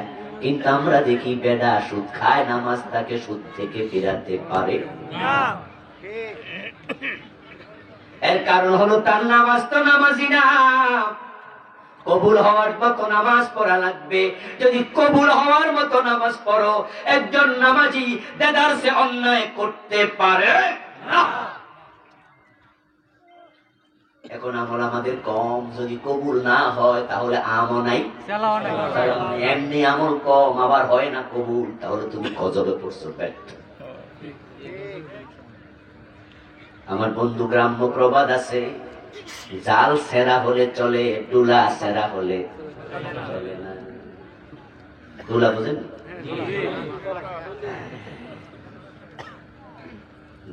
আপনার রাতের বেলা সারা রাত মাছ ধরে জাল থেকে তুলে তুলে রাখে ডুলার মাঝে, সকাল বেলায় বাজারে নেয়, এমন কিছু জেলে আছে না? আমার বন্ধু জেলের জাল সেরা আছে মাঝে মাঝে, ওই সেরা দিয়া কিছু মাছ কিন্তু চলে যায়, আবার টান মারলে কিছু মাছ ধরাও খায়। জাল সেরা কিছু পাইতে পারে, কিন্তু জাল খুব বালা, গুলাটা সেরা, এ মাছ ধরে কোনো লাভ নাই। তুমি তাহাজ্জুদ ছাড়ো না, কিন্তু তাহাজ্জুদ কবুল হয় না, পয়লা লাভটা কি? তুমি সকাল সন্ধ্যা কোরআন তেলাওয়াত করো, তুমি ভালো কারি, তুমি ভালো নামাজি, তুমি ভালো রোজাওয়ালা, শুধু ফরজ রোজা না, তুমি নফল রোজাও ছাড়ো না, সব রোজা রাখো, মাসে 3টা ইয়াম মিস করো, কিন্তু একটাও কবুল হয় না, তোমার ডুলা তো ছিদ্র, লাভটা কি? এই জন্য আখলিস দীনাকা লিল্লাহ ইয়াকফিকাল আমালুল কালিল। বিশ্ব নবীর বক্তব্য হলো, তোমার আমল যদি ইখলাসের সাথে ভালো করে তুমি করো, যদি কম হয় সেটাই নাজাতের ওসিলা হয়ে যেতে পারে। এই জন্য আমল বেশি, সে আমল কবুল হওয়ার উপযোগী হওয়া জরুরি, ঠিক কি না? তাড়াহুড়া করে 10 রাকাত পড়ছো, ধীর স্থির ভাবে 2 রাকাত পড়ছো, গুরুত্ব কোনটা বেশি? বেশি আমল করার জন্য আল্লাহ তাআলা কোরআন মাজিদে একবারও বলেন নাই, বরং তিনি বলছেন আইয়ুকুম আহসানু আমালা, আমল হবে সুন্দর। আমল কি হবে? সুন্দর হবে। কে সেরা আমল করে? বেশি বেশি বেশি এটা নয়, সুন্দর সুন্দর সুন্দর। রমজান মাসে তারাবি 20 রাকাত না 8 রাকাত, মারামারি শুরু। আমরা 20 রাকাতের কম পড়বো না, লাগে 13 মিনিট। ও মিয়া 15 মিনিট, 20 মিনিট, 22 মিনিটে কিসের 20 রাকাত পড়ো? তোমার নবী, আমার নবী, বিশ্ব নবী মুহাম্মদুর রাসূলুল্লাহ সাল্লাল্লাহু আলাইহি ওয়াসাল্লামের 8 রাকাতে অর্ধরাত কেটে যেত, আর তোমার 22 রাকাত 23 রাকাত পড়ছো 13 মিনিটে। কিসের নামাজ? কিসের নামাজ? এই 8 আর 20 নিয়ে ঝগড়া হবে না, আমাদের প্রতিযোগিতা হবে কার নামাজ কত সুন্দর করা যায়। আমরা বেশি নিয়ে ব্যস্ত আছি। বেশি করার ব্যাপারে শুধু একটা আদেশ আল্লাহর আছে, সেটা হলো জিকির। যাকুরুল্লাহ যিকরান কাসীরা। শুধু আল্লাহ তাআলা বলেছে জিকিরটা বেশি করো, আর সব আমলের ক্ষেত্রে হলো আমল সুন্দর করো। আমি কাবাতেও দেখেছি 20 রাকাত তারাবি, মসজিদে নববীতে পড়েছি 20 রাকাত তারাবি। অনেকগুলো রমজান আল্লাহ তাআলা দেওয়ার সুযোগ দিয়েছে, 20 রাকাত চলছে সেখানে। তবে আমাদের মতো 23 মিনিটে না, 20 রাকাত তারাবি পড়তে 2.5 ঘন্টা 2 ঘন্টা লেগে যায়। আহ, কত সুন্দর দেওয়া। আমরা রাসূলের সুন্নাহ থেকে সরে গেছি। ইবাদত কবুল হওয়ার জন্য কয়েকটা শর্ত আছে। 1 নাম্বার শর্ত ইখলাস, 2 নাম্বার শর্ত হলো দলিল, 3 নাম্বার শর্ত তরিকায়ে রাসূল, 4 নাম্বার শর্ত হলো হারাম বর্জন করা। আপনি যে ইবাদত করবেন, ইবাদতে ইখলাস লাগবে। ইবাদত হবে কার জন্য? আল্লাহর জন্য। লাখ টাকা মসজিদ বানাইছেন, মনে মনে ভাবেন আগামীবার 4 মিনিট দাঁড়াবো, পাবলিক ভোট দিব। কোটি টাকা দান করেছেন, এই দান আল্লাহ ফিরেও তাকাবেন না। ইবাদতে ইখলাস লাগবে, ইখলাস 1 নাম্বার। 2 নাম্বার হলো যে ইবাদত করেন তার দলিল লাগবে। দলিলবিহীন ইবাদত বেদাত হয়ে যায়। রাসূল যা করে নাই, সাহাবারা যা করে নাই, এটা যদি আপনি ইবাদত হিসাবে করেন, এটার নাম বেদাত। ওই বেদাত করলে আপনার অন্য আমল কবুল হওয়া বন্ধ হয়ে যায়।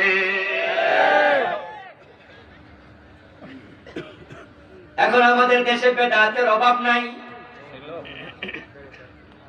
বেদাত করবা দোস্ত, তোমার জন্য রাসূলের শাফাত বন্ধ হয়ে যাবে।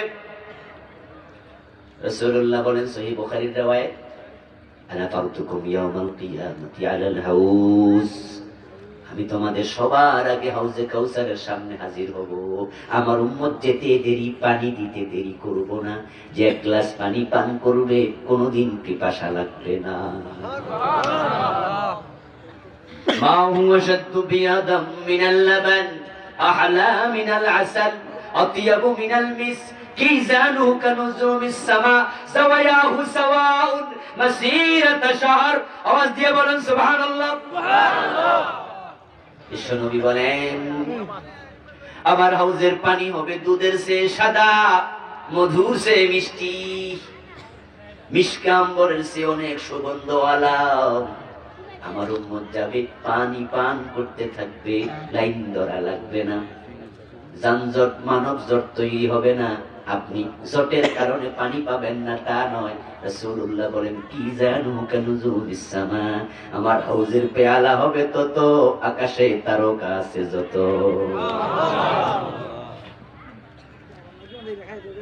জাওয়ায়াহু সাওয়াউন মাসিরাতা শাহর,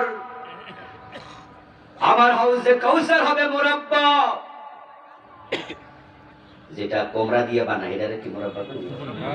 এটা কিন্তু এটা না। মুরাব্বা মানে হলো 4 কোণ বিশিষ্ট। 4 কোণ যদি সমান হয় এটার নাম কি? বাংলায় কি কর? আয়তক্ষেত্র নাকি বর্গক্ষেত্র? বর্গক্ষেত্র। 4 কোণ সমান। রাসূলুল্লাহ বলে হাউজের 4 কোণ হবে সমান, এক একটা বাহু হবে, একটা ঘোড়া 1 মাস দৌড়ালে যত দূর যেতে পারবে, এক একটা পার তত লম্বা হবে। আমি পানি দিতে থাকবো, ফেরেশতারা সাহায্য করতে থাকবে। ফায়াতিনি আকওয়াম, হঠাৎ করে একদল লোক আমার কাছে আসবে। আনা আরিফুহুম ওয়া ইয়ারিফুনানি, আমি তাদেরকে চিনবো, তারা পরিচয় দেবে আমি আমরা আপনার উম্মত, আমাদের পানি দেন। তারা আমাকে চিনবে, আমি উম্মত মনে করে গ্লাস পানি নিয়ে দৌড়ে যাব, খাও খাও। ইউহালু বাইনি ওয়া বাইনাহুম, সহিহ বুখারীর হাদিস শোনাচ্ছি। রাসূলুল্লাহ বলেন তাদের হাতে পানিটা দেওয়ার আগে তাদের মাঝে আর আমার মাঝে একটা পর্দা পড়ে যাবে, আমি পানিটা দিতে পারবো না। ফাকুল ইন্নাহুম মিন্নি, আমি তখন আওয়াজ করে বলবো কি হলো কি হলো, তারা তো আমার উম্মত, কেন দিতে পারলাম না? রাসূলুল্লাহ বলেন ফায়ুকাল ইন্নাকা লা তাদরি মা হাদাসু বা'দাক ফাকুলু সুকান সুকান লিমান গায়্যারা বা'দি, আওয়াজ দিয়ে বলেন নাউযুবিল্লাহ। রাসূল সাল্লাল্লাহু আলাইহি ওয়াসাল্লাম বলেন ফেরেশতা দৌড়ে আসবে, আমি যখন বলবো কি হলো, তারা তো আমার উম্মত, কেন পানি দিতে পারলাম না? ফেরেশতারা এসে বলবে এগুলো আসল উম্মত না। ইন্নাকা লা তাদরি মা হাদাসু বাদাকা, ও নবী মুহাম্মদ আপনি জানেন না আপনার ইন্তেকালের পরে তারা কত বিদআত বানাইছে।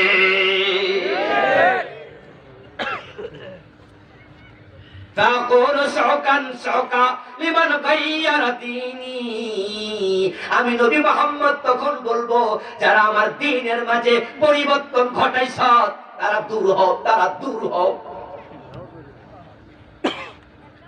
রাসূলের সুপারিশ ছাড়া জান্নাত মিলবে না। তাহলে রাসূল দৌড়াইয়া দিলে সুপারিশটা করবে কে?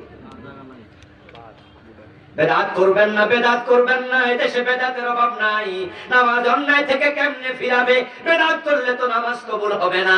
আমরা তো বেদাত শুরু করেছি আযান থেকেই। ঠিক হাদিসে পাওয়া যায় আযান শুরু হয়েছে আল্লাহু আকবার দিয়া, আর বাংলাদেশের বিভিন্ন অঞ্চলে দেখা যায় আযান শুরু হয় দুরূদ শরীফ দিয়া।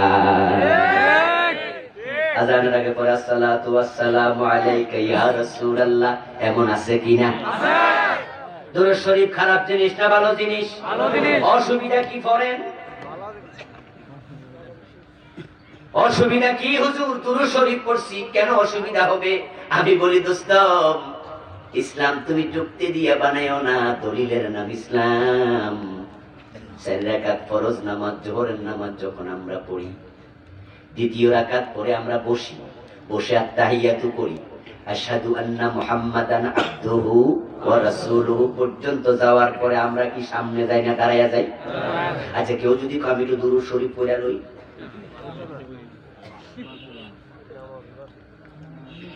আশহাদু আন্না মুহাম্মাদান আবদুহু ওয়া রাসূলুহু বলার পরে যদি কেউ বলে আমি 2 বার দুরূদ শরীফ পড়ব, দুরূদ ইব্রাহিম, উলামায়ে হানাফের ফতোয়া হলো কেউ যদি ওখানে বলে আল্লাহুম্মা সাল্লি আলা, অতটুকু পড়ার পরে মনে হইছে হায়রে আমার তো আর 2 রাকাত রইছে, সে দাঁড়ায়া যাবে, সাউ সিজদা লাগবে না। কিন্তু যদি আল্লাহুম্মা সাল্লি আলা বলার পরে মুহাম্মদ বলে ফেলে, তাহলে তাকে জরিমানা দিয়ে 2টা সিজদা দিতে হবে। দুরূদ শরীফ পড়া ভালো না খারাপ? ভালো। কথা বলতে হবে ভালো না খারাপ? তো জরিমানা দেয়া লাগবে কেন? সিজদায় সহু না দিয়ে তোমার নামাজ বাতিল হবে। তুমি অন্যায় করছো। কয় কি আমি দুরূদ শরীফ পড়া কিসের অন্যায় করছি? তো সৌজেদা দিবা। উত্তর হলো বিশ্ব নবী এখানে দুরূদ পড়েন নাই, পড়তে বলেন নাই, সাহাবারাও পড়ে নাই। তুমি যদি রাসূলের তরিকার বাহিরে যাও কবুল হবে না। এখন আজান শুরু হলো আল্লাহু আকবার দিয়া, আর আপনি প্রেম দেখাইতে গেছেন, রাসূলের মহব্বত দেখানোর জায়গা পায় না, দুরূদ শরীফ দিয়ে শুরু। অথচ শুনুন, রাসূল সাল্লাল্লাহু আলাইহি ওয়াসাল্লাম মক্কা থেকে হিজরত করে গেলেন কোথায়? মদিনায়। মক্কায় কিন্তু আজান চালু হয় নাই। মক্কায় আজান দূরের কথা, কালেমা পড়লে গলার মাঝে রশি লাগাইয়া টানে। আবু জেহেল না ঘোষণা করেছে, নবী মুহাম্মাদের কল্লা কেটে ফেলো, জীবিত অথবা মৃত, তাকে হাজির করতে পারলে 100 উট পুরস্কার দেওয়া হবে, সাধারণ উট নয়, লাল উট, সবচেয়ে দামিটা। আজান কিভাবে দেবে? কিন্তু মদিনা যাওয়ার পরে আল্লাহ আজানের পরিবেশ দিয়ে দিয়েছেন। জামাতে নামাজ হচ্ছে, মসজিদে কোবা তৈরি হয়ে গেছে, মসজিদে নববী তৈরি হয়ে গেছে, দিন দিন মসজিদ আস্তে আস্তে বাড়তে শুরু। রাসূল সাল্লাল্লাহু আলাইহি সাল্লাম সাহাবীদেরকে নিয়ে পরামর্শ বসলেন, নামাজের সময় হলে মানুষকে ডাকা দরকার, কিন্তু ডাকবোটা কিভাবে? তোমরা পরামর্শ দাও। সাহাবায়ে কেরামের মাঝ থেকে একজন বললেন, ইয়া রাসূলুল্লাহ, নামাজের সময় হলে আমরা একটা ঘন্টা দড়ি রাখবো, মসজিদে নববীর সামনে রশি দিয়ে ঝুলাইয়া রাখবো কিছুর সাথে, সময় হলে আমরা আওয়াজ করতে থাকবো টুন টুন টুন টুন করে, যেমন আমাদের দেশে স্কুলগুলোর দপ্তরি ঘন্টা পিটায়া ঘোষণা করে ক্লাসের টাইম হইছে। রাসূলুল্লাহ বললেন, এই পরামর্শটা আমার কাছে ভালো লাগে নাই।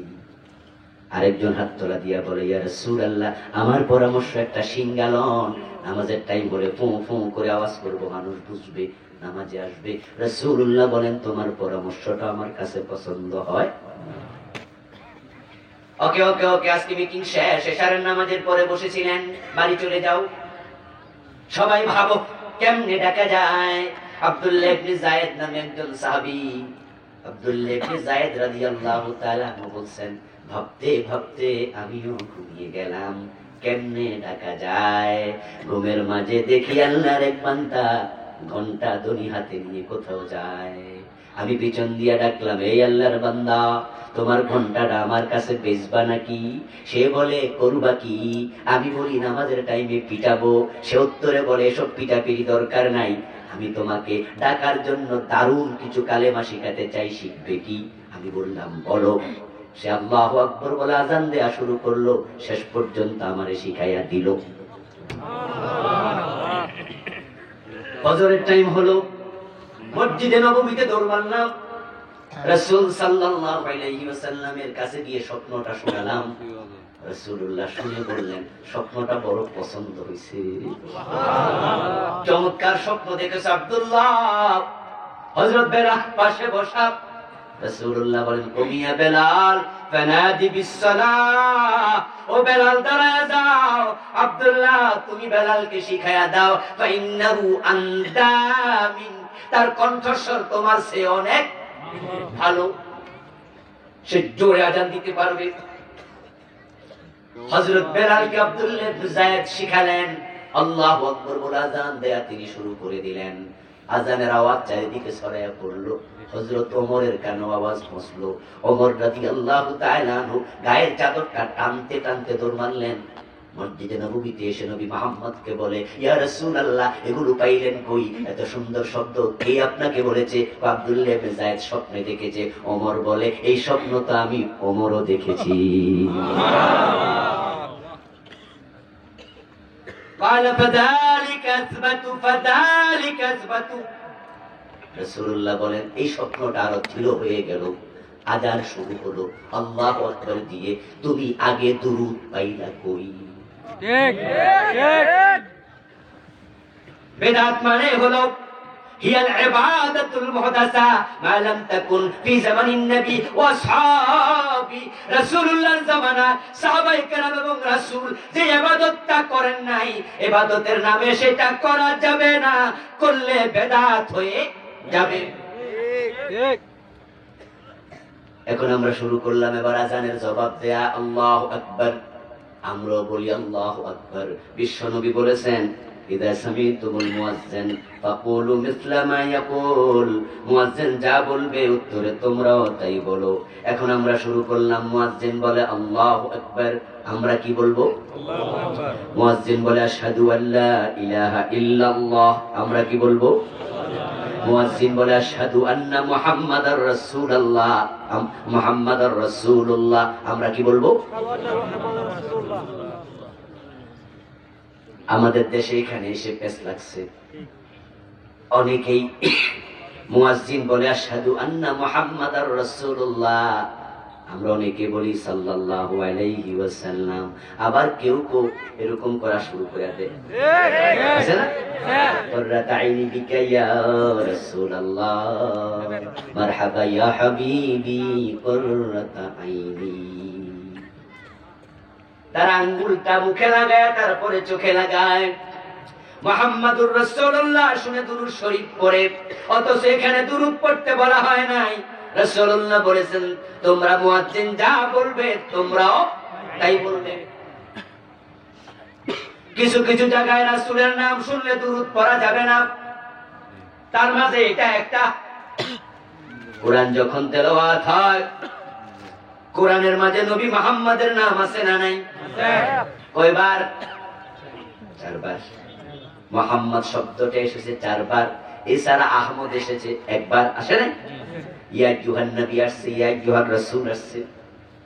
ما كان محمد أبا أحد من رجالكم ولكن رسول الله وخاتم النبيين। এখানে কি দুরূদ শরীফ পড়ছি নি আমি? ما كان محمد صلى الله عليه وسلم أبا أحد, এরকম না। কোরআন তেলাওয়াতের মাঝে দুরূদ ঢোকানো যাবে না। আযানের শব্দ যখন শুনবা, ফাকুলু মিসলা মা ইয়াকুলুল মুয়াজ্জিন, রাসূলের অর্ডার, মুয়াজ্জিন যা বলে তুমি তা বলো। সহিহ বুখারী হাদিস নাম্বার 576, সহিহ মুসলিম হাদিস নাম্বার 747। রাসূলের অর্ডার, মুয়াজ্জিন যা বলে তুমি তাই বলো। ঠিক ঠিক অনুরূপ ভাবে কালেমা আছে, লা ইলাহা ইল্লাল্লাহ মুহাম্মাদুর রাসূলুল্লাহ, কালেমার পরে দুরূদ পড়া যাবে না। কিন্তু আমাদের দেশে আমরা পড়তেছি, হাদিসের যত কিতাব আছে, মিশকাত থেকে শুরু করে বুখারী মুসলিম যা আছে আপনি খুলে বাড়িতে দেখবেন, লা ইলাহা ইল্লাল্লাহ মুহাম্মাদুর রাসূলুল্লাহ, আশহাদু আল্লা ইলাহা ইল্লাল্লাহ ওয়া আশহাদু আন্না মুহাম্মাদার রাসূলুল্লাহ, এখানে শেষ, পরে দুরূদ লেখা নেই। কিন্তু কালা রাসূলুল্লাহ বলার পরে দুরূদ আছে না নাই? একবারও ছাড়ে নাই সাল্লাল্লাহু আলাইহি ওয়াসাল্লাম, কিন্তু কালেমার পরে নাই। এর কারণ হচ্ছে কালেমার প্রতিটা অক্ষর ঈমান, ঈমানে বাড়ানো যাবে না, কমানো যাবে না।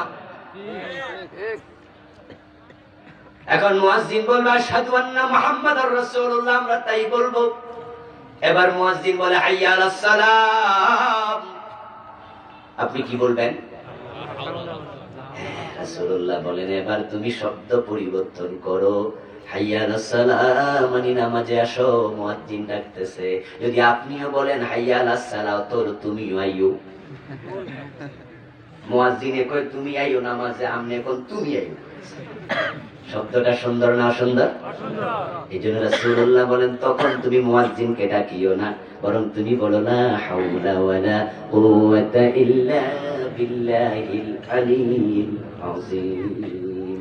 বাংলা অর্থ হলো লা হাওলা আনিল মাসিয়া ওয়ালা কুওয়াতা আলা তাআ ইল্লা বিল্লাহ। ও মুয়াজ্জিন, তুমি ডাকছো নামাজের জন্য, আমি যেতে রাজি, কিন্তু যাওয়ার জন্য আল্লাহর তৌফিক দরকার আছে না নাই? গুনাহ থেকে বাঁচার জন্য আমার সামর্থ্য নাই, ইবাদত করার জন্য আমার সামর্থ্য নাই, আল্লাহ যদি সামর্থ্য না দেন। এবার মুয়াজ্জিন বলবে হাইয়া আলাল ফালাহ, আপনিও বলবেন লা হাওলা ওয়ালা কুওয়াতা ইল্লা বিল্লাহ। মুয়াজ্জিন বলবে আশহাদু, এরপরে কি বলবে? আল্লাহু আকবার, আল্লাহু আকবার, আপনিও তাই বলবেন। লা ইলাহা ইল্লাল্লাহ, আপনিও তাই বলবেন। বলার পরে এবার আমাদের দেশে দোয়া শুরু, আল্লাহুম্মা রাব্বা হাদিহি দাওয়াতি তাম্মা, এটাও সুন্নাহর খেলাফ। চলছে আজকে সুন্নাহর বাইরে ইবাদত কবুল এই জন্যই তো হয় না।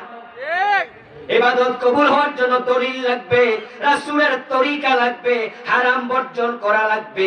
এখন আমরা তরিকা ভুলে গেছি, নিজের মতো নিজে চালাইছি।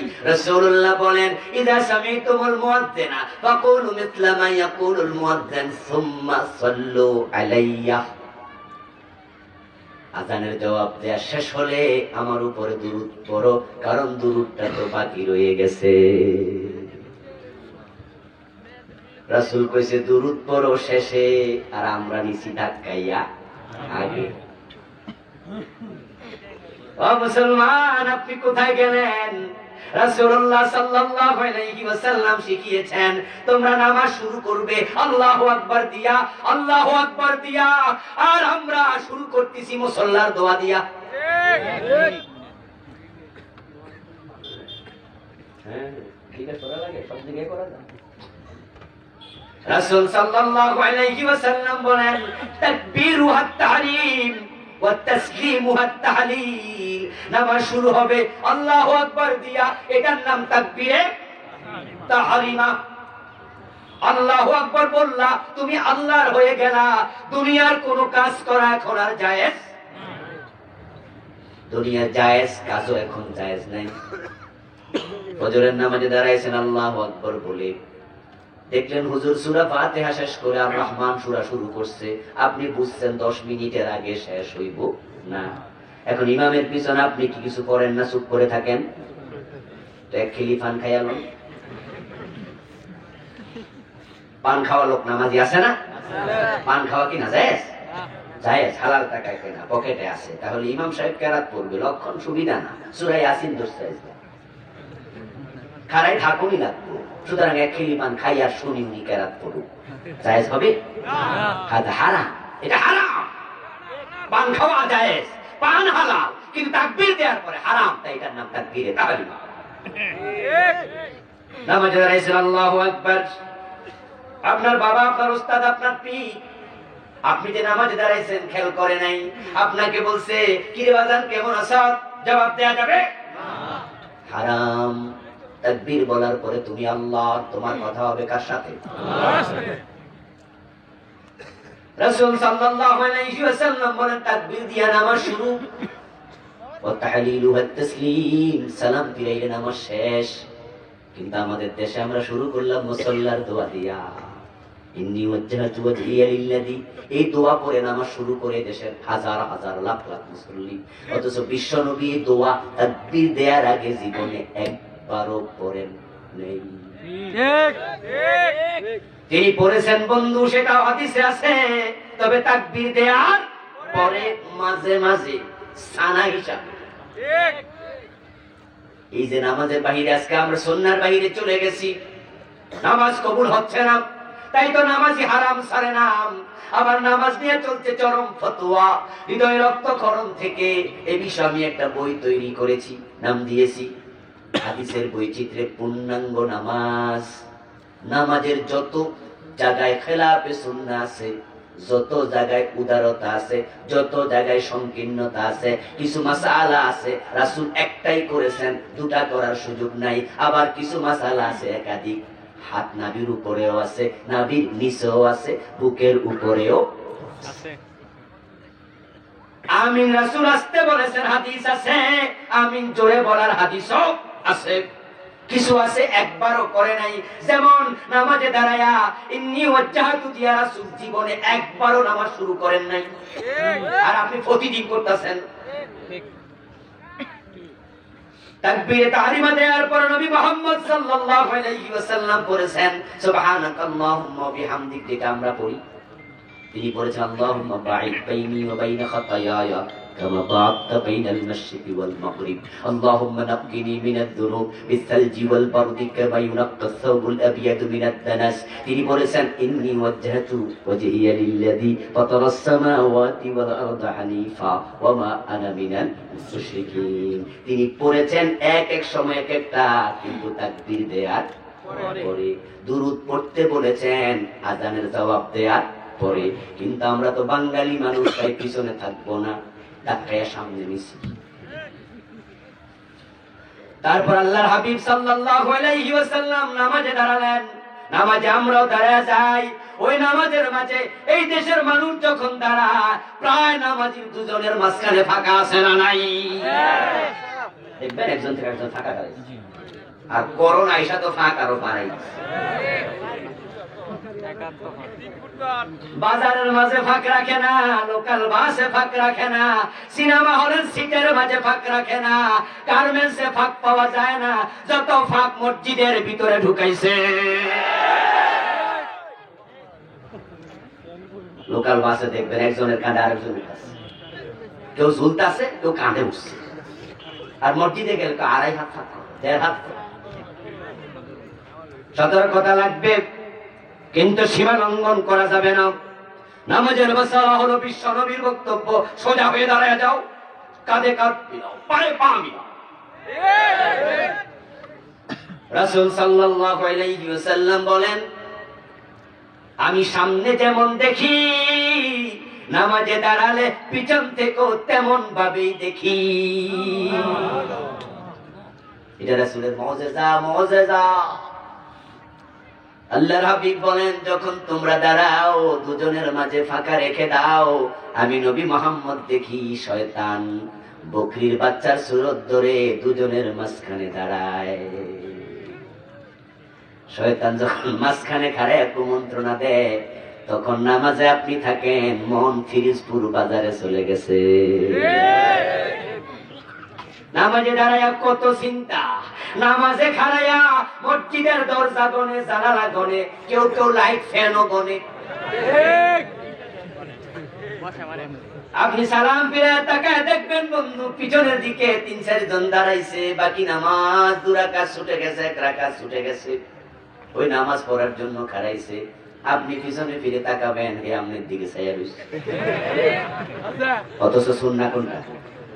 আপনি যখন নামাজে দাঁড়াবেন, সিজদার জায়গার দিকে তাকাইয়া থাকা লাগবে, এদিক সেদিক তাকানো যাবে না। নামাজে দাঁড়াইলে মন থাকে না। নামাজে অভিযোগ অনেক মানুষের, নামাজে মন নাই, নামাজে মন নাই। যুক্তিবাদী সাহেবের ওয়াজ শুনেছি ছোটবেলায়, উনি ওয়াজে বলছেন নামাজ কত রাকাত হইছে এটা নিয়ে ইমাম সাহেবেরও মনে নাই, মুসল্লিরও মনে নাই। কেউ কয় 16 রাকাত, কেউ 18 রাকাত, তারাবির নামাজ চলছে। এখন কয় রাকাত সলিউশন করা যাচ্ছে না। ইমাম সাহেব কয় আমি 16 রাকাত পড়ছি, মুসল্লিরা কয় যে না হুজুর 18 রাকাত। এখন আসলে কয় রাকাত? একজন খাড়ায়া কয় আমারটা শুনেন, আমি নিশ্চিত 16 রাকাত। হুজুরের সাথে আমি একমত। মুসল্লিরা এর দিকে তাকায় দেখে তো আসল নামাজি না, মাগরিবও তো পড়ে নাই। রমজানের দিনে তো মাঝে মাঝে বিড়ি খাইতো দেখা যায়। বেড়া এত মুত্তাকি নামাজি হইল কেমনে? এ নিশ্চিত 16 রাকাত। জিগাইল কেমনে? আমার দোকান আছে 4টা, আমি প্রতি 4 রাকাতে খাড়াইয়া এক দোকানের হিসাব ক্লিয়ার করি। 3 দোকান শেষ হয়েছে, মানে কত রাকাত? এইবারে এই 4 রাকাতে শেষ দোকান শেষ করছে। তাহলে দোকানও আছে 4টা, রাকাত যে 16, কোন সন্দেহ আর নাই। যুক্তিবাদী সাহেবের ওয়াজটা হাসির খোরাক দিয়েছে, একটু মজাও লাগছে, কিন্তু বাস্তবতা আছে। মসজিদে দাঁড়াইলে নামাজ বাজারে চলে যায়, মন বাজারে চলে যায়, এমন নামাজি আছে না নাই? মনোযোগ মোটেও নাই। এর কারণ আছে দোস্ত, কারণ হলো তোমার ফাঁকে তো শয়তান দাঁড়ায়া গেছে। শয়তান ধোঁকা দেয়, প্রতারণা করে। তাই নামাজে দাঁড়াবা, পায়ে পা মিলিয়ে দাও।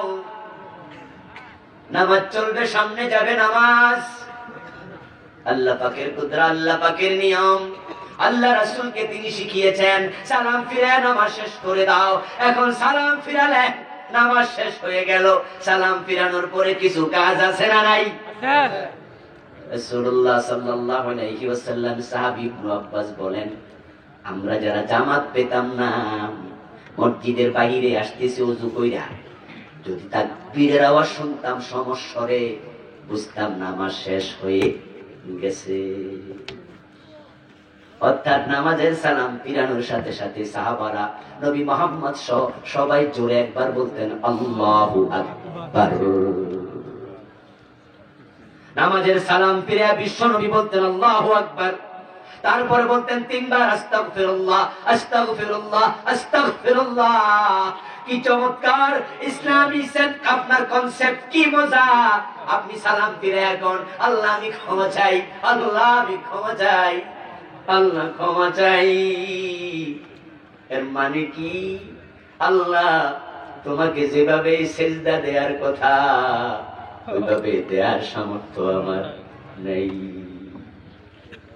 যেভাবে নামাজটা পড়া দরকার আল্লাহ আমি পারি নাই, তাই আমি তোমার কাছে ক্ষমা চাই। আল্লাহ ওই বিনয়টাকে বড়ই পছন্দ করেন, বড়ই পছন্দ করেন। ও আমার ভাই, আপনি আমারে বাড়িতে দাওয়াত দিলেন, দাওয়াত দিয়ে আপনার সামর্থ্য যতটুকু আছে মেহমানদারি করলেন। আপনি মাঝে মাঝে আমাকে বলতেছেন হুজুর ভালো লাগে না খাইতে, হুজুর আরেকটু নেন, হুজুর তরকারি কি স্বাদ হয় নাই, হুজুর একটু খান, আহারে পারি নাই, হুজুর আপনাকে যেভাবে খাওয়ানো দরকার হয় নাই। আপনি যা খাওয়াইছেন খেয়ে আমি যত খুশি, আপনার বিনয় হব খুশি তার চেয়ে অনেক বেশি। আমি সাথে সাথে বলবো আরে ভাই কি কম হয়েছে, স্বাদ হয়েছে, খাইতেছি তো অনেক ভালো হয়েছে আলহামদুলিল্লাহ। এবং আমি মনে মনে খুশি, আরে লোকটা কত ভালো, সে সামর্থ্য যা আছে সব দিয়া কত সুন্দর করে উঠেছে, হুজুর আমি পারি নাই। আর যদি আমার আপনি খাওয়ায় করতেন যে হুজুর এটা কিন্তু কবুতরের গোস্ত, ছোট কবুতর, এই আরেক টুকরা হুজুর বেঁধে, হুজুর কি এগুলো দেখেনি? ঢাকা শহরে থাকে, দেশি মুরগি হুজুর পায় না, এক টুকরা দে, এই মাছ দে এক টুকরা, এটা সমুদ্রের মাছ হুজুর, যেটা আপনার দাদাও চোখে দেখে নাই। মানে আপনার ভাব সাপ হলো আমারে আপনি খাওয়াচ্ছেন আর বুঝাচ্ছেন যে আপনি অনেক কিছু করে লাইছেন। আমি কি খুশি হব? আমার বমি করতে মন চাইবে, মনে মনে ভাববো লোকটা একটা চরম বেয়াদব, ঠিক না? যে গাদান সে বুঝেই তো না, সে ভাবছে আমি ফকিরনি, আমি সমুদ্রের মাছ দেখি নাই।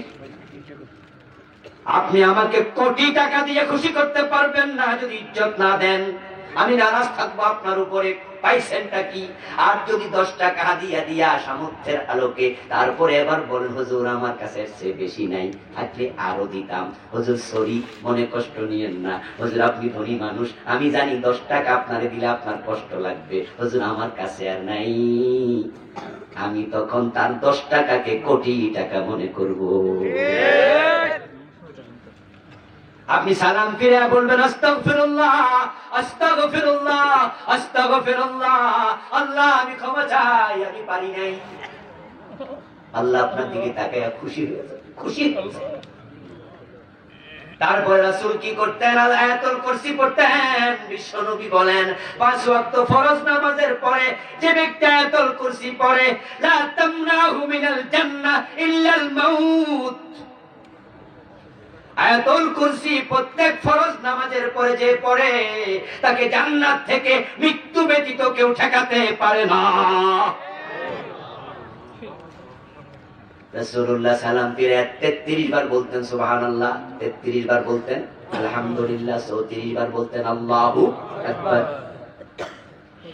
এবার বাংলাদেশের দিকে তাকান, আমরা সালাম ফিরে কি করি? আমরা খুব বেশি ব্যস্ত, তাই সালাম ফিরানোর পরে আল্লাহুম্মা আমিন একটা মুনাজাত করে শেষ করে দিলাম। মুসল্লি সাথে সাথে সুন্নাহ পড়া শুরু করে, ঠিক না? মুনাজাত মুছছে, সাথে সাথে খাড়াই গেছে, মনে হচ্ছে হেরে কারেন্টে বসছে, মানে বসে থাকতে পারবে না। সাথে সাথে দাঁড়ায় আপনি সুন্নাহ পড়ে ফেললেন। যে আমলগুলোর কথা বললাম রাসূল সালাম ফিরে করতেন, ওই আমলগুলো ইমামও করে না, মুসল্লিও করে না। ঠিক। আমরা শুরু তো পেছ লাগাইলাম, শেষ দিকেও পেছ লাগাইয়া দিলাম। আমার বন্ধু বলবেন হুজুর আপনি তো কোনো কাম কাজ নাই, তা আপনি বেশি করে করেন। কিন্তু আমি ব্যবসায়ী মানুষ, এত সময় কই, আমার চাকরি আছে, এত সময় কই। আমি আপনাকে বলতে চাই ভাই আমার, নবী মুহাম্মদ সাল্লাল্লাহু আলাইহি ওয়াসাল্লাম আপনার মতই ব্যস্ত, আরো বেশি ব্যস্ত। তিনি মদিনার প্রেসিডেন্ট, মদিনার প্রধান বিচারপতি, মদিনার প্রধান সেনাপতি। উনার স্ত্রী ছিল 11 জন, একসাথে ছিল 9 জন। উনি 9টা বউ সামলাইয়া 9 জনের খরচপাতি দিয়া মদিনা রাষ্ট্র চালাইয়া মদিনার বিচার আচার কইরা যুদ্ধ হলে যুদ্ধের নেতৃত্ব দিয়া তারপরও নামাজের পরে এত ইবাদত করতে পারে, তোমার খবর কি? আমরা এখন সে নামাজটাকে নিয়ে দৌড়াদৌড়ি শুরু করেছি। এমন ভাবে ফতুয়া দেয় যে নামাজের মাঝে জোরে আমিন বলবে, গর্দানে ধরে বাইর করে দিবা, আটকায়া ধরবা, জোরে আমিন পাইলি কই। এমন ফতুয়া দেওয়ার লোক বাংলাদেশে আছে না নাই? এখন জোরে আমিন ওরা কি করলো? জোরে আমিন আমরা কইতা দিবা না, আমরা মসজিদ আলাদা বানাবো। তাই তারা আহলে হাদিস নাম দিয়ে আলাদা মসজিদ করলো। অথচ নামাজ আমাদেরকে একতা শিখায়, ওই নামাজ নিয়ে আমরা এখন মসজিদ আলাদা বানাচ্ছি। রাসূলুল্লাহ সাল্লাল্লাহু আলাইহি ওয়াসাল্লাম বলছেন, নামাজ নামাজ নামাজ, এক হয়ে যাও, কাঁধে কাঁধ মিলায় দাঁড়ায় যাও, পায়ে পা মিলায় দাঁড়ায় যাও, কাতার সোজা করে দাঁড়ায় যাও, ইমামের পিছে দাঁড়ায় যাও। ইমাম সামিআল্লাহু লিমান হামিদা বলবে, তুমি মাথা তুলতেই হবে। এমপি হওয়ার মন্ত্রী হও, মাথা তুলতেই হবে। নেতার আনুগত্য শিখো, এখান থেকে শিক্ষা নিয়া মাঠে ঝাঁপায়া পড়ো, এক হইয়া আল্লাহর বরত্ব ঘোষণা করো।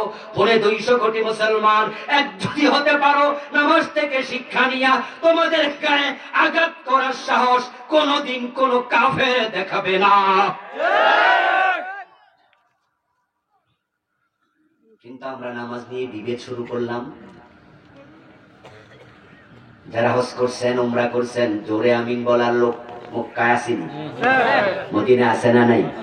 ওখানে গর্দানে ধরে কয়জন বাইর করছেন? করেন নাই। আমি নিজ ব্যক্তিগত ভাবে জোরে আমিন বলি না, আমি হানাফি মাসলাকের লোক, আস্তে আমিন বলি। কিন্তু যে জোরে আমিন বলে তার ঘাড়ে ধরে বের করে দিবা, তোমার পক্ষে আমি নাই। মসজিদ তোমার না, মসজিদ হলো কার? আল্লাহর ঘর থেকে আরেকবার তুমি ধাক্কা বের করার কে?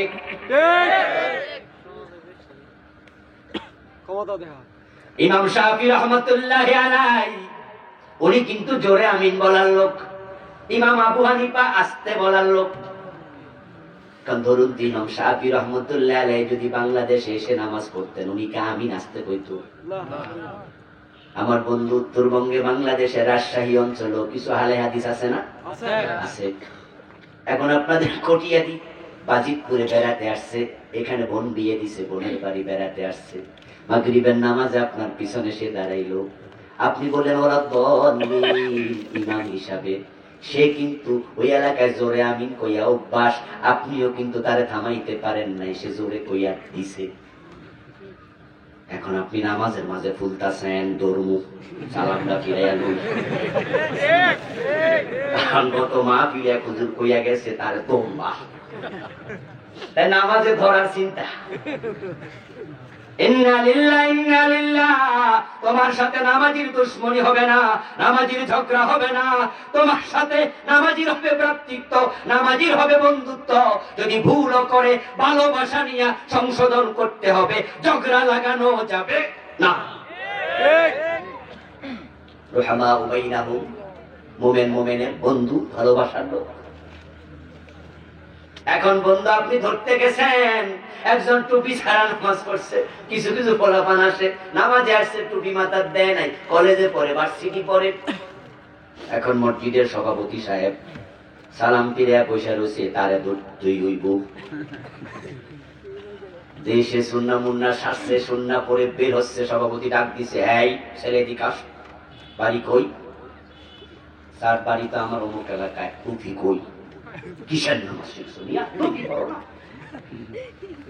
এমন ভাবে কইছে যেন টুপি পরা ফরজ, নামাজি বাদ হইছে, এমন স্টাইলে বলে দিল।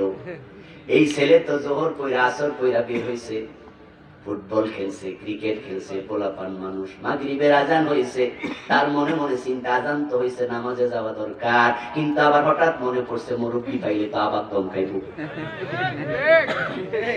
মুরব্বি তো আসরে দম খাইছে, এখন পাইলে খবর আছে, তারপরও দিতে পারে, লক্ষণ বেশি।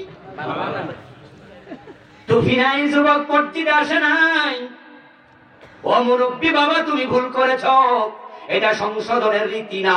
তোমার দরকার ছিল ওই যুবককে কাছে এনে কাঁধে হাত দিয়া তাকে বলা, মাশাআল্লাহ যুবক মানুষ, নামাজে আইছো, কত সুন্দর করে নামাজ পড়ছো, তবে টুপিটা মাথায় থাকলে আরো সুন্দর লাগতো। তাহলে সে সংশোধন হতো, নামাজিও হতো, সম্পর্কটা বাড়তো। কিন্তু বলার স্টাইলের কারণে সম্পর্ক নষ্ট। আল্লাহর হাবিবের বক্তব্য, নামাজ একা পড়লে হবে না, সন্তানদেরকে ট্রেনিং দাও। 7 বছর হলে মসজিদে সাথে নিয়ে যাইবা, নামাজের প্রশিক্ষণ দিবা। 10 বছর হলে নামাজ না পড়লে প্রয়োজনে পিটাইবা। এমন হাদিস আছে না নাই? এখন আমাদের দেশে মুরব্বীরা মসজিদে যায়, যুবকদের খবর নেই। আর বাচ্চা তো নেয়া নিষেধ, কারণ বাচ্চা যদি নেয় সে একটু দুষ্টামি করতে পারে। শুধু বাচ্চারে না, বাচ্চার বাবারও ধমকা যে পোলা বানাচ্ছ কেন। অথচ রাসূলের বক্তব্য হলো 7 বছর বয়স থেকে প্রশিক্ষণ দাও। মুরু আওলাদাকুম বিসসালাত ওয়া হুম আবনাউ 7 সিনিন। 10 বছর হলে প্রয়োজনে পিটায়া নামাজ পড়াও। এখন 7 বছর বয়সে মসজিদে বাচ্চা নিয়ে আসছেন, বাচ্চা পাশে দাঁড়াইছে, আপনি তাকে বলছেন দুষ্টমি করো না, কিন্তু নামাজের মাঝে আপনি আল্লাহু আকবার বলার পরে পোলা তাকায়া দেখে বাবা তো তাকবীরে তাহরিমা বাইন্দা লাইছে, পোলাও চালাক বুঝছে, এখন আর ছাড়তে পারবো না। সে পাশে আরেকটা ইঙ্গিত দেয়, চল পিছনে যাই। দুই পিচ্চি পিছনে যাইয়া হাসে, দুষ্টমি করে। আর সালাম ফিরাইয়া মুরব্বি আইসে দৌড় দেয়, পোলা পান বাড়ি কই, মসজিদ আইসা ডিস্টার্ব করস। এমন ভাবে দমক দেয়, পিচ্চি ডরে কেঁদে দেয়।